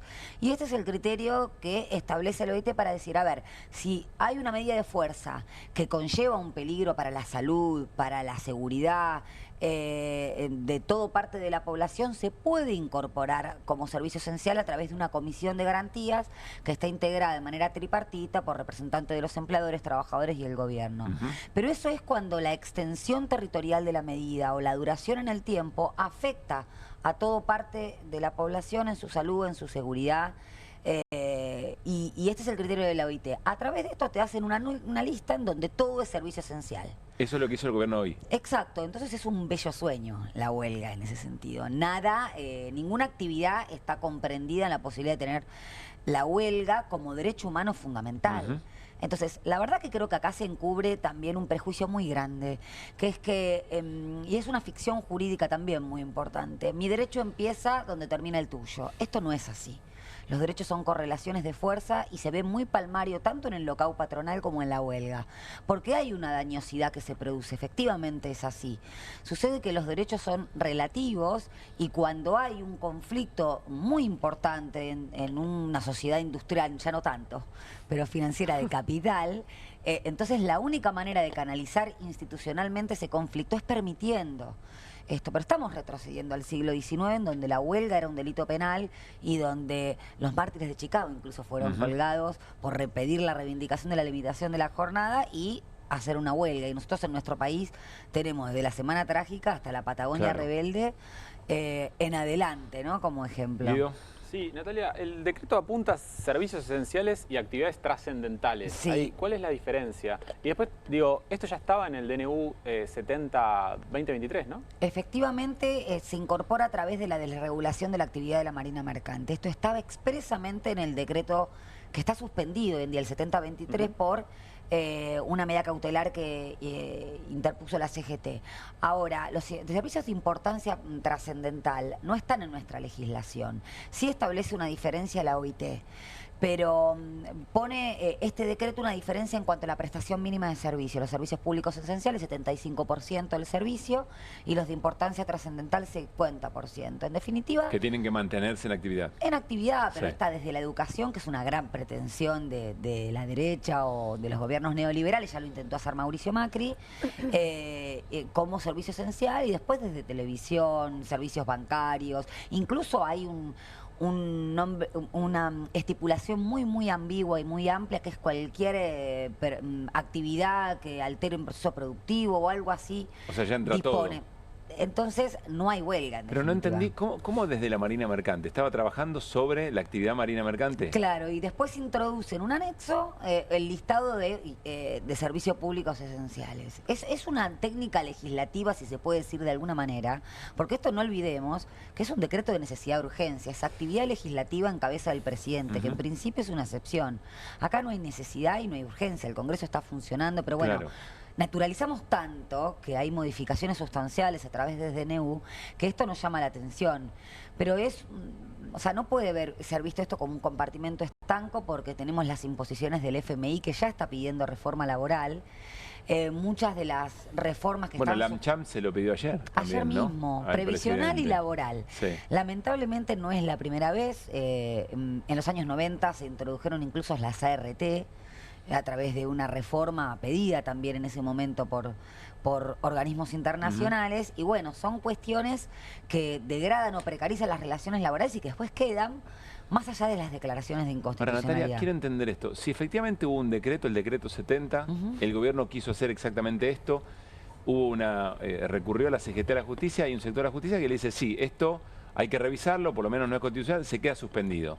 ¿Vale que con otro decreto quieras hacer lo mismo que ya te suspendió la justicia? Por supuesto que no, pero hay un desprecio tal por la institucionalidad que la verdad que, o sea, a mí me retrotrae, no porque lo haya vivido, sino sí porque lo haya estudiado, al momento en que la Comisión de Asesoramiento Legislativa en plena dictadura cívico-militar suspendía el derecho de huelga, dictaba la ley de prescindibilidad para los empleados públicos sospechados de subversivos, y uno dice, pero esto es flagrantemente inconstitucional. Pero en ese momento los argumentos fue que se suspendió la Constitución y se estableció un determinado reglamento para el proceso de organización nacional. Muchas de esas leyes están vigentes. Y ahora, con el mismo desprecio, más allá de que tenga una legitimidad de origen y sea un gobierno popular votado por el pueblo, lo cierto es que para algo existe la Constitución Nacional. No hay ningún poder constituido del Estado que pueda menoscabar eso. Y ellos lo hacen... yo creo que también sabiendo cuál es el rol del último pináculo del Poder Judicial, que es la Corte Suprema de Justicia, a la espera está también de resolver el decreto 70/23. Que lo tiene la Corte. Diría Mario Weinfeld, ¿no deberían devolverlo de volea desde el Poder Judicial si ya está suspendido? Claramente. Yo creo que Pero esto... hoy, mañana, quiero decir. Esto lo mencionaban recién a Luis Campos, un gran abogado laboralista también. No le va a gustar mucho a la Cámara Nacional de Apelaciones del Trabajo, que fue la última instancia que entendió en el decreto 70/23, que desprecien de esa manera esa decisión judicial. Y yo creo... O sea, la Cámara que decidió eso, Claro. cuando vea esto, va a decir, che, me están cargando. Y lo que pasa es que ese decreto está justamente ahora a la espera de ser resuelto por la Corte. Sí. Pero yo, por las noticias que vi hasta último momento, lo vi en las redes del senador Mariano Recalde, que decía que iba a convocar justamente a la comisión bicameral para que trate de manera urgente este decreto. Ahora, son todas instancias que tienen que ver con el Congreso, pero la instancia judicial no es que de oficio ante un planteamiento lo hará, creo que de manera inmediata, porque más allá del número que llegue, el contenido es exactamente el mismo y es absolutamente violatorio de incluso normativa internacional. Hace poquito se dictó una opinión consultiva en la Corte Interamericana de Derechos Humanos, que es la número 27 del año 21, que dice que el Estado no solamente debe respetar el ejercicio de derecho de huelga, lo debe garantizar como una actitud proactiva, y no es lo que está haciendo nuestro Estado, que después estas son las cosas que generan responsabilidad internacional. Una duda, ¿por qué se usa como puerta de entrada a todo esto a la Marina Mercante? Si es que sabe, por ahí sabe Guido, no sé. Yo no sé si es una cuestión política o fue una norma también muy similar, Guido, hoy lo escuchaba también en otros abogados, en los años 90 sucedió algo muy parecido también con la desregulación. Sí, a ver, en el marco de la desregulación del sector de la marina mercante, no es lo... trabajamos hace... Sí, Claro, sí, no sí, es porque lo a mí primero, yo me sino acordaba también de eso. el REGINAVE, que es el régimen de navegación nacional. Yo creo que encontraron en este marco de fuerte desregulación a este sector el momento para incluir otros sectores y lo metieron por la ventana. Me imagino la reunión. Alguien dirá, che, ya que estamos en esto, se me acaba de ocurrir una idea. ¿Por qué no me volvemos a meter lo del decreto? Nadie se va a dar cuenta. O eventualmente estarán queriendo mandar otro mensaje. No sé, a mí no deja de llamar Para la mí el atención. mensaje es, esto es una opinión personal, por supuesto, es a Sí. los organismos internacionales, porque es al FMI, que no solamente a través de la AmCham... Mirá cómo lo estamos queriendo hacer, estamos queriendo Y es cumplir. lo mismo que la represión feroz a los jubilados. Yo creo que eso es un mensaje en sí mismo. Porque a veces es me en interesa, los miércoles, cada vez que limitan el derecho de protesta o el protocolo que tuvimos de Bullrich, o sea, se limita la protesta social. También es flagrantemente inconstitucional. Una resolución ministerial no puede atentar contra un derecho constitucional. Sucede. Más allá de que se respete o no. Entonces se limita el derecho de la protesta, es como mensaje, mirá, ¿hay algo más cruel que ver cómo les pegan a los jubilados y el despliegue de la fuerza de seguridad que es totalmente desproporcionado? Me parece que ese es el mensaje. Y también está el mensaje de decir, bueno, limitamos el derecho de protesta, el derecho de huelga y disciplinan a la sociedad no solamente con el temor de la represión feroz, sino también a cualquier vestigio que pueda haber de reacción organizacional, tanto a nivel laboral como de las organizaciones sociales. Eso te quería preguntar, ¿y en qué lugar queda el sindicalismo? Que la verdad que yo lo veo un poco desdibujado. Yo creo que siempre trato de poner la crisis de representatividad de los sindicatos en un marco de una crisis de representatividad política en general. Me parece que hay varios o varias que estamos ante el shock postraumático de qué es lo que está pasando y de qué manera también surten efectividad estas medidas de acción directa, porque hubo un paro hace poquito y el gran cuestionamiento es hasta qué punto surtió efecto. Entonces yo creo que hace muchos años que desde el gobierno de Mauricio Macri en adelante seguro que se viene pavimentando el camino para demonizar, estigmatizar a las organizaciones gremiales por los representantes. A veces, por supuesto, son representantes que son absolutamente cuestionables por su pasividad, pero van a pegarle a la institución sindical. De hecho, fueron espiados en el gobierno de Mauricio Macri, recordarán la famosa Gestapo sindical, Claro. más de 23 sindicatos intervenidos y una prórroga de jurisdicción de hecho, porque lo que establece la ley de asociaciones sindicales, por ejemplo, ante las intervenciones que tienen que ser tratado en la Cámara Nacional del Trabajo, lo pasaron directamente a Comodoro Pi. ¿Y eso cuál es el problema? Explícanos. Y claro, que es la justicia penal lo que está tratando la justicia laboral. ¿Vieron esto de no hay ajuste sin represión? ¿Cuándo nos damos la mano los abogados laboralistas con los abogados penalistas? Con los gobiernos neoliberales. Porque y hay detenciones de dirigentes gremiales, ha sucedido esto, hay un caso de una gran empresa láctea que ante el reclamo de diferencias salariales de los dirigentes gremiales es tomado o es hecho como el delito de extorsión, intimidación, turbación a la propiedad, es decir, es pasar una conducta que es reconocida como un derecho humano fundamental como un delito penal. O sea, la calificación jurídica cambia con la connivencia del gobierno y un clima de Me parece época. extraordinaria la imagen que usted por ahí es muy conocida para ustedes, pero para nosotros no. Los momentos en que se dan la mano abogados laboralistas y penalistas Son es los en gobiernos gobiernos neoliberales. Eso No falla. me lo han dicho varios penalistas y varios laboralistas también. Y no falla. No falla. Quiero compartir el comunicado de la CGT, que esto estamos hablando. Tengo una última pregunta respecto a la reforma laboral que queda pendiente. Ayer lo charlamos con Hernán Lecher eso. Pero miren, el Poder Ejecutivo quiere eliminar el derecho a huelga por decreto y a espaldas del país. El Gobierno Nacional, bueno, menciona el régimen de excepción de la Marina Mercante, intenta suprimir el derecho a huelga en la Argentina de un plumazo y sin debate ni análisis previo, bajo el pretexto de declarar como servicio esencial. Toda la explicación, y me interesa sobre el final, la acción. La CGT no permanecerá en silencio frente a esta grave avanzada de un gobierno que pretende borrar una vez más los derechos que tanto costó conquistar y defender. El movimiento obrero organizado dará las batallas que tenga que dar, sea en los tribunales, en la calle o en los puestos de trabajo, para garantizar este y otros derechos amenazados por el gobierno nacional. Bueno, evidentemente no. Una reacción y veremos de qué manera esto se continúa, pero me parece interesante también lo que decía Natalia, entender la crisis de representación, si ustedes quieren, de la CGT englobada dentro de la crisis de representación política, evidentemente no escapa. Ayer ibas a decir algo, perdón. No, es que creo que se viene en la narrativa pública estigmatizando a los sindicatos de manera que la sociedad odia a los sindicatos y a los dirigentes gremiales más que a un Toto Caputo, por ejemplo, ¿no? Que es quien efectivamente bueno, se pero repite en la historia ahí empieza el argentina. debate, porque ¿quién tiene responsabilidad para sanar eso? Así es. ¿Quién?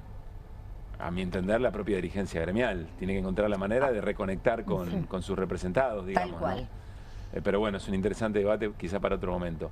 Ayer Hernán Lecher decía que ya hay una reforma laboral, de hecho, planteada desde la ley bases y en adelante, y más allá de lo que del decreto 70 se suspendió. ¿Qué más quiere? Ayer Lamchan también lo planteaba. ¿Qué es lo que más quiere? ¿Qué es lo que falta? Yo creo que esta famosa reforma laboral ya la introdujeron con la ley de bases a través de la reforma de la ley de contrato de trabajo. Esto quieren, un disciplinamiento ahora individual. Fueron por el colectivo, están yendo por el colectivo, un disciplinamiento que viene de la mano de un modelo económico, porque muchas veces la reforma legislativa consolida una flexibilización laboral de hecho, que es la que surge de la precarización, del pluriempleo, de un salario bueno, recién magro, decías, ¿no? de las pisadas de paritarias. Los mártires de Chicago, entre otras cosas, reclamaban la jornada laboral, que era como de 14 y 16 horas, y hoy el multiempleo te lleva a laburar esa cantidad de horas o más en algunos casos. Las famosas figuras del emprendedor. Esto es lo que intentan. ¿Qué quieren? Retornar a un derecho civil o comercial en donde hay uno contra uno. No es más ese sujeto colectivo o ese trabajador no es considerado como un desigual estructural. Este gobierno le pega a todas las desigualdades estructurales que genera el sistema, ya sea a las personas, a los adultos mayores, a los trabajadores, a las mujeres, a las disidencias. Esa desigualdad estructural no es una cuestión subjetiva, no es que la gente no comprende o el trabajador no comprende. El mismo sistema los empuja a ser un desigual y todo lo que es el derecho social compensa esa desigualdad estructural. Lo que quieren ahora es que el derecho al trabajo tampoco tenga trabajadores. Es decir, un derecho del trabajo sin trabajadores y un derecho del trabajo sin sindicatos, de manera que también esté vacío. Lo hacen a través de las figuras del colaborador, del emprendedor, habilitando la posibilidad de que un empleador tenga hasta 3 trabajadores que no sean relación de dependencia, es decir, un animal que ladre pero no sea un perro, y lo ves en el lenguaje, no le dicen trabajador, no hablan de remuneración, pero en rigor de verdad hay un contrato de trabajo ahí. Y después estableciendo como incumplimiento contractual del trabajador grave participar en una asamblea que ellos le llaman bloqueo. Es decir, lo que no pudieron introducir a través de la modificación del derecho colectivo lo metieron a través de la modificación de la ley de contrato de trabajo, diciendo que es incumplimiento o injuria grave que habilita el despido del trabajador, por ejemplo, la participación en un bloqueo. Natalia, gracias por ayudarnos a entender. Natalia Salvo con nosotros. Nos vamos a ir a una pausa y al regresar el gobierno convierte la Secretaría de Derechos Humanos, que era ministerio, a subsecretaría. Lo va a contar Irina Hauser. Implica un ajuste muy, pero muy feroz que el gobierno ostenta. Y también vamos a hablar del caso Libra. Hay novedades. Saben que es un tema que no soltamos. Después de la tanda. María es credinauta. Eduardo también. Y Luis y Mercedes y Pablo son credinautas. Ellos y miles de argentinos formamos Banco Credicop. Y somos credinautas porque desde siempre creímos que es mejor hacerlo juntos y no hacerlo solos. Porque somos cooperativos y solidarios. Y porque sabemos que solo nos salvamos si lo hacemos entre todos. Ahora, hacete vos también, credinauta. Movete a Credicop. Movete a un banco distinto. Banco Credicop Cooperativo. La banca solidaria. En Pilar contamos con Mimuni, nuestra herramienta digital de atención ciudadana para solicitar turnos, realizar trámites y gestionar reclamos de manera ágil y cercana. Descárgate la app o chatea con nosotros por WhatsApp a través de 11 52 38 68 64, las 24 horas del día. También podés acercarte a cualquiera de nuestros puntos Muni de lunes a viernes de 8 a 18 horas y los sábados de 9 a 15 horas. En Pilar seguimos acercando el Estado a todos y todas las pilarenses. Pilar presente con futuro.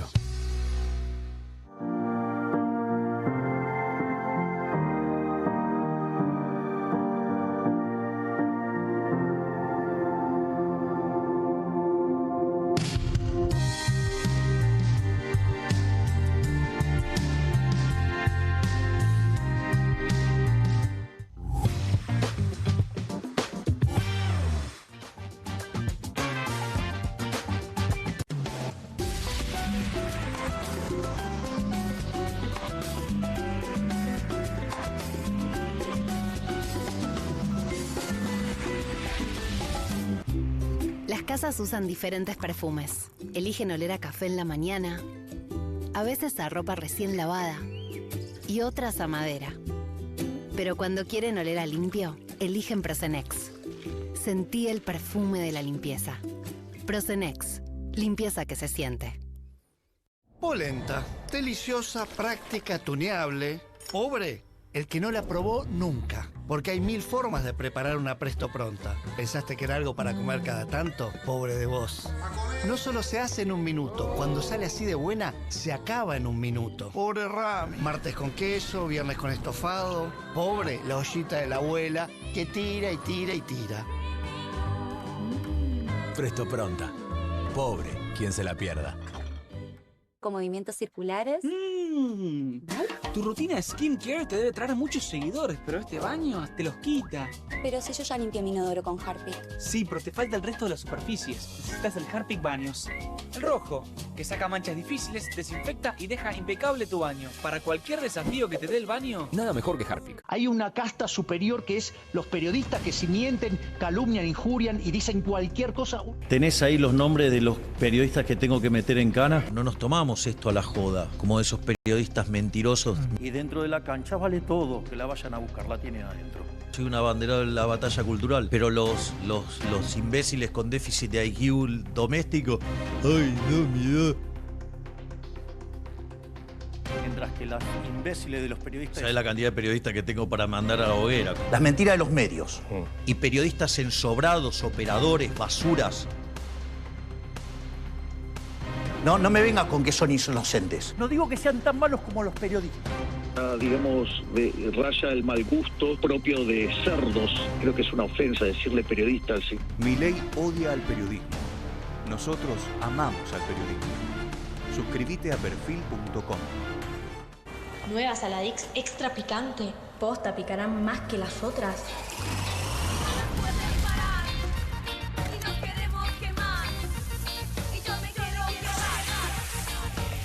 Porque tus ganas de picante son imposibles de apagar. Nueva Saladix extra picante. Salimos a la calle a probar la nueva fórmula de Vanish. ¿Quién me ayuda a manchar esta remera con algo que no salga con nada? El detergente solo no va a ser suficiente. Vamos a agregar Vanish, incluso sin refregar. Este es el poder de la fórmula mejorada del nuevo Vanish. Elimina manchas casi imposibles, hasta la grasa. Animate al desafío y confía en Vanish. Bonobón presenta su nuevo chocolate. Con la textura irresistible de las galletas y el relleno único de Bonobón, combinado con nuestro mejor chocolate. Lo vas a amar. Probá también el nuevo Bonobón Coco. Cremosidad que enamora. Estudia en la Facultad de Comunicación y en la mayor redacción de América. USBA, Universidad del Sur de Buenos Aires. La Universidad del Grupo Perfil. Licenciatura en Comunicación Periodística. Licenciatura en Comunicación Institucional. Títulos con reconocimiento oficial y validez nacional. Inscribite a las reuniones informativas en universidad@perfil.com. Aprende comunicación dentro de un medio de comunicación. USBA, Universidad del Sur de Buenos Aires.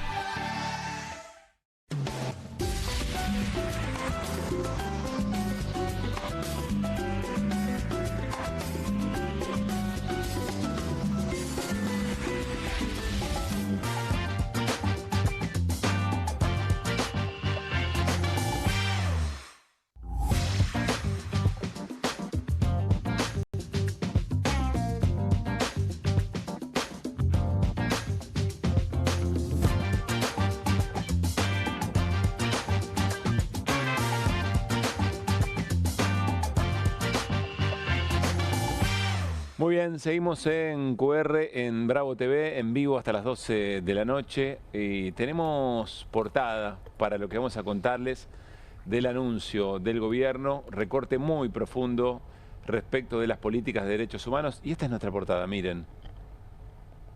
Tiene que ver con la batalla cultural, sin duda. Es una portada que nos va a acompañar a lo largo de todo este tiempo.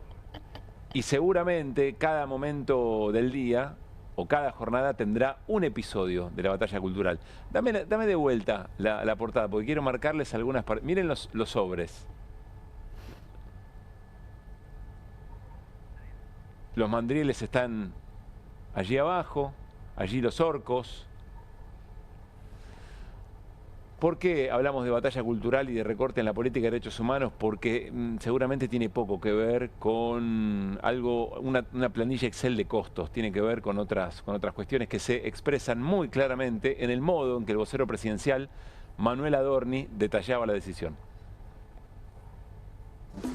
El Ministerio de Justicia definió que la Secretaría de Derechos Humanos será convertido en Subsecretaría de Derechos Humanos. De esta manera se va a recortar el 40% de la estructura y el 30% del personal, lo que implica un ahorro de 9.000 millones de pesos anuales. Esto es una consecuencia de que la cartera de derechos humanos ahora sí se va a encargar de garantizar todos los derechos humanos y no de defender un sector ideológico partidario. No hay que explicar mucho más por qué esto está dentro del marco de la batalla cultural divina. Sí, está en el marco de la batalla cultural, pero también de un recorte de derechos actuales y de derechos futuros y de políticas de memoria, de verdad y justicia que han sido esenciales en los últimos años, ¿no? Ellos te lo transforman en la necesidad de un recorte presupuestario absolutamente inexplicable. Además, si es por cuidar más derechos, tendría que haber más gente. El recorte que están haciendo es, recién yo pensaba en te están eliminando el derecho a huelga casi completamente, de hecho, ¿no? Sí. Bueno, están degradando la Secretaría de Derechos Humanos a un nivel tal casi de hacerla inexistente. Está Paula Donadío para charlar con nosotros, delegada de ATE en la Secretaría de Derechos Humanos. Como saben, tiene dos dimensiones. Hay una dimensión que tiene que ver con el sentido de las políticas vinculadas a los derechos humanos desde un gobierno, desde el Estado, y al mismo tiempo la realidad de trabajadores y trabajadoras que, como contó recién Manuel Adorni, van a volver a sufrir un recorte muy profundo, es decir, despidos. Paula, Pablo Caruso y todo el equipo de QR te saludamos. ¿Cómo te va? Buenas noches. Hola, buenas noches Pablo y a todo el equipo. Gracias de nuevo por la convocatoria. Creo que ya hablamos 3 veces, Paula. Sí. Porque sí, los yo hablazos... esperaría en algún momento poder presentarles una política pública, pero bueno, no estaría sucediendo. Te voy a decir una cosa, va a ocurrir. Vas a ver qué va a ocurrir. Y con muchos de tus compañeros y compañeras al lado tuyo, los que ahora han sido despedidos o los que ahora piensan despedir. A ver, ¿cómo recibieron el anuncio del vocero presidencial? Y bueno, ¿de qué estamos hablando en concreto? Bueno, la verdad que estábamos preparándonos para una actividad, teníamos una charla con un compañero de ATE y nos empezaron a mandar el video, además lo que mencionabas vos, ¿no? La forma de decirlo, como la defensa de los derechos humanos ahora será para todos. Yo creo que el tinte ideológico obviamente se lo ponen ellos a lo que nosotros hacemos dentro de la Secretaría de Derechos Humanos, con la contradicción de que hace menos de un año ellos ratificaron casi todas las funciones de la Secretaría de Derechos Humanos, pero en la práctica, en la práctica diaria por lo menos, nosotros terminamos 2024, empezamos 2025 con 300 trabajadores y trabajadoras menos, y hasta marzo nosotros seguimos con despidos. Lo mencionaba también Cuño en 2 ocasiones, ellos hablan siempre de trabajadores militantes, despedimos 405 trabajadores militantes. Bueno, nosotros son nuestros compañeros, nuestras compañeras, trabajadores, trabajadoras que todos los días se presentaban a trabajar y hacían sus tareas, desde abrir los espacios de memoria hasta completar listados, hasta hacer tareas administrativas, llevar causas por delitos de lesa humanidad, atender a víctimas de violencia institucional y cualquier otra víctima de violación de derechos humanos, ¿no? Paula, ¿se sabe cuáles son las áreas que van a recortar? O mejor dicho, ¿qué es lo que ya está muy dañado en términos de política de derechos humanos desde el Estado? No, todo está dañado porque como los despidos fueron tan arbitrarios y no tomaron una línea específica más que la forma de contratación, la verdad que la afectación fue a todas las áreas en cuanto a planta de trabajadores fue reducida a la mitad. Lamentablemente, en cuanto a información, solo tenemos lo que mencionó Adorni, que habla del recorte del 40% de la estructura, y sabemos que cuando hay recortes de estructura, digo, lo hemos visto en otros ministerios. Escuché la entrevista también con Natalia, digo, no lo quiero sacar de ese contexto, ¿no? De un contexto de ataque constante al movimiento obrero y sobre todo al movimiento de trabajadores y trabajadoras organizado.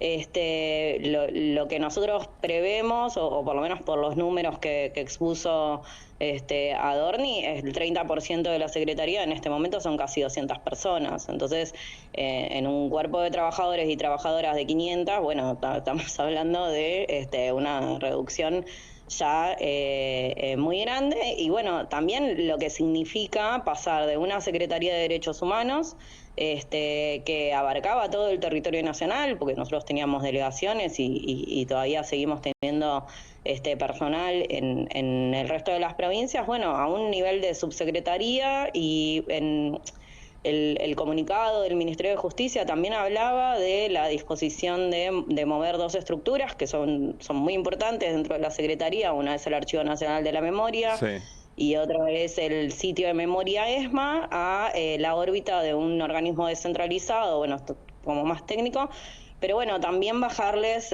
¿no? la categoría a estos dos organismos. Así que hasta el momento tenemos solo estamos hablando del Museo de la Memoria, es decir, batalla cultural, sí, si las hay, y el archivo, aunque sea una obviedad, ¿cuál es el problema o qué función cumple el archivo respecto de las causas?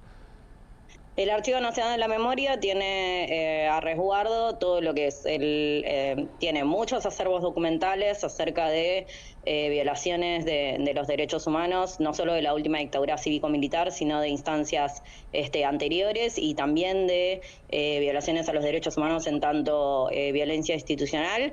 Uno de los archivos que tiene es el de la CONADEP, obviamente, está ahí. El juicio de las juntas también tiene una copia, tiene diversos acervos documentales. Dentro de ellos hay varios que forman parte de Memoria del Mundo, ¿no? Que están protegidos, están avalados por UNESCO. Y bueno, el sitio de Memoria ESMA, el Museo de Memoria ESMA, también tiene el aval de UNESCO, y esos pasarían a depender de otro organismo de la ahora subsecretaría. Todavía, de nuevo, son solo anuncios. Veremos cuánto tardan también en hacerlos realidad. Entendemos que una vez que está el anuncio también es ahí donde está la voluntad, ¿no? Irina.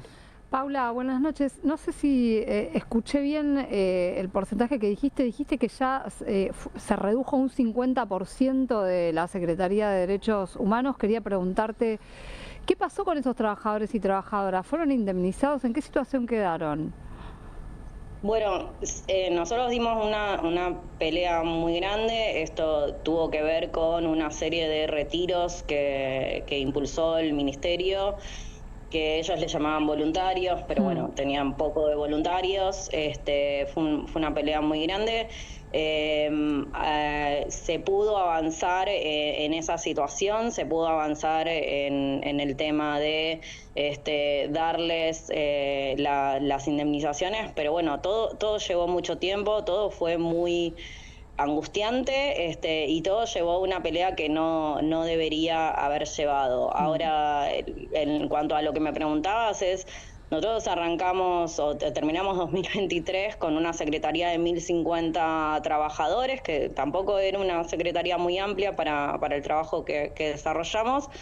Y a partir de ahí eso fue bajando. Nosotros tuvimos despidos casi desde marzo de 2024 todos los meses. Y como les decía, el ministro pone el número en 405, es un número bastante real. Y además tuvimos varias modificaciones a lo que son los contratos de trabajo que había dentro de la Secretaría, y en eso también dentro del Ministerio, pero dentro de la Secretaría también, en la cual se han reducido sueldos, se han cambiado condiciones laborales, con lo cual también hay compañeros que ante otra oportunidad laboral, bueno, han decidido también dejar de trabajar en la Secretaría. Hemos tenido jubilaciones, hemos tenido intimaciones a jubilarse. Entonces todo eso fue reduciendo. Le agrego, Paula, una subpregunta a eso, porque seguramente, no todos, pero además de compañeros de trabajo, deben haber forjado amistad y por ahí tenés todavía vínculo. ¿Consiguieron trabajo los que se quedaron sin trabajo? No los que se fueron o cambiaron porque no les pagaban bien. ¿Consiguieron trabajo las personas que al ser despedidas se quedaron sin? Mira, algunos te puedo decir que sí. Yo te diría que mayoritariamente no. No en tanto a la tarea que venían desarrollando, no en tanto por ahí a la capacitación que tenían, a la profesionalidad que ejercían. Sí. Pero bueno, entendemos también que es el mundo o la Argentina en la que estamos viviendo ahora. Entonces también en esa línea, bueno, destacar estos lazos de solidaridad que vamos teniendo no solo dentro del sindicato, sino también con otras organizaciones que, bueno, ahí hemos podido articular no solo la lucha, sino también, claro, bueno, otras cuestiones por fuera, ¿no? Entonces, ahí también destacar eso y bueno, las ganas y la necesidad también de los compañeros y compañeras de seguir esta pelea. Paula, un abrazo grande y pronto será por mejores razones nuestras charlas. Esperemos, un abrazo y gracias por el contacto nuevamente. Que estén muy bien. Bueno, ustedes saben, Irina Hauser es bravísima, no suelta las causas, no suelta los temas. Tenemos portada, nos vamos a referir a cuentos de la cripto, porque hay novedades respecto a la criptoestafa, Irina. En este caso las novedades vienen del norte, bueno, de Estados Unidos. Ahí hay una demanda colectiva, hemos contado 200 inversores que estaban reclamando justamente por lo que perdieron tras la difusión de esta criptomoneda por parte del presidente Javier Milei. Y lo que pasó en Estados Unidos es que pasó del fuero que se llama estadual al fuero federal, esa causa, que es una causa civil en este caso. Están las causas penales de las cuales sabemos poco hasta ahora. Ahora, ¿qué significa que haya pasado al fuero civil? Se unificó con otra causa. Al fuero federal. Al fuero federal, sí. Esta es demanda una causa civil, es una causa civil, pero que pasa al fuero federal. Sí. Lo que se hizo fue juntarla con otra causa donde también está implicada la familia de Hayden Davis. ¿Se acuerdan? Este empresario estadounidense, joven, que fue el creador de Libra acá, pero que también se ve que esta familia, su padre, su hermano, crearon otra meme coin que resultó un fraude, que se llama M3M3, ¿no? Acá Libra, allá M3M3, se fusionan las causas, pero ¿quiénes quedan afuera? ¿Quiénes? Javier Milei y Karina Milei. Era bastante cantado esto, que podía ocurrir por diversas razones. Primero porque hay una amplia interpretación que dice que mientras tengan cargos acá ejecutivos, tienen fueros, tienen inmunidad para ser juzgados en Estados Unidos. Por otro lado, evidentemente han decidido acotar esto al grupo de empresarios vinculados con la creación de la criptomoneda y con las plataformas, ¿no? Porque de hecho esta movida se hace porque el CEO de una de las plataformas pide la unificación por una cuestión de economía procesal, se llama.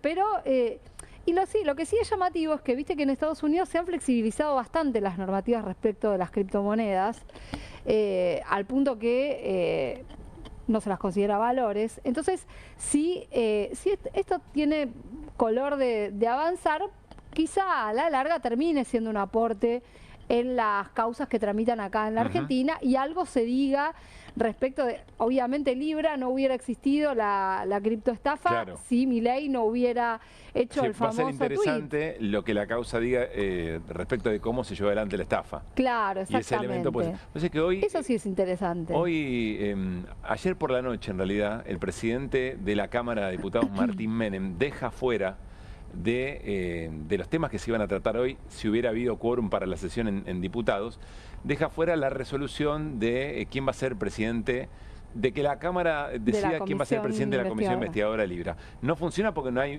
presidencia, y no hay presidencia porque están 14 a 14.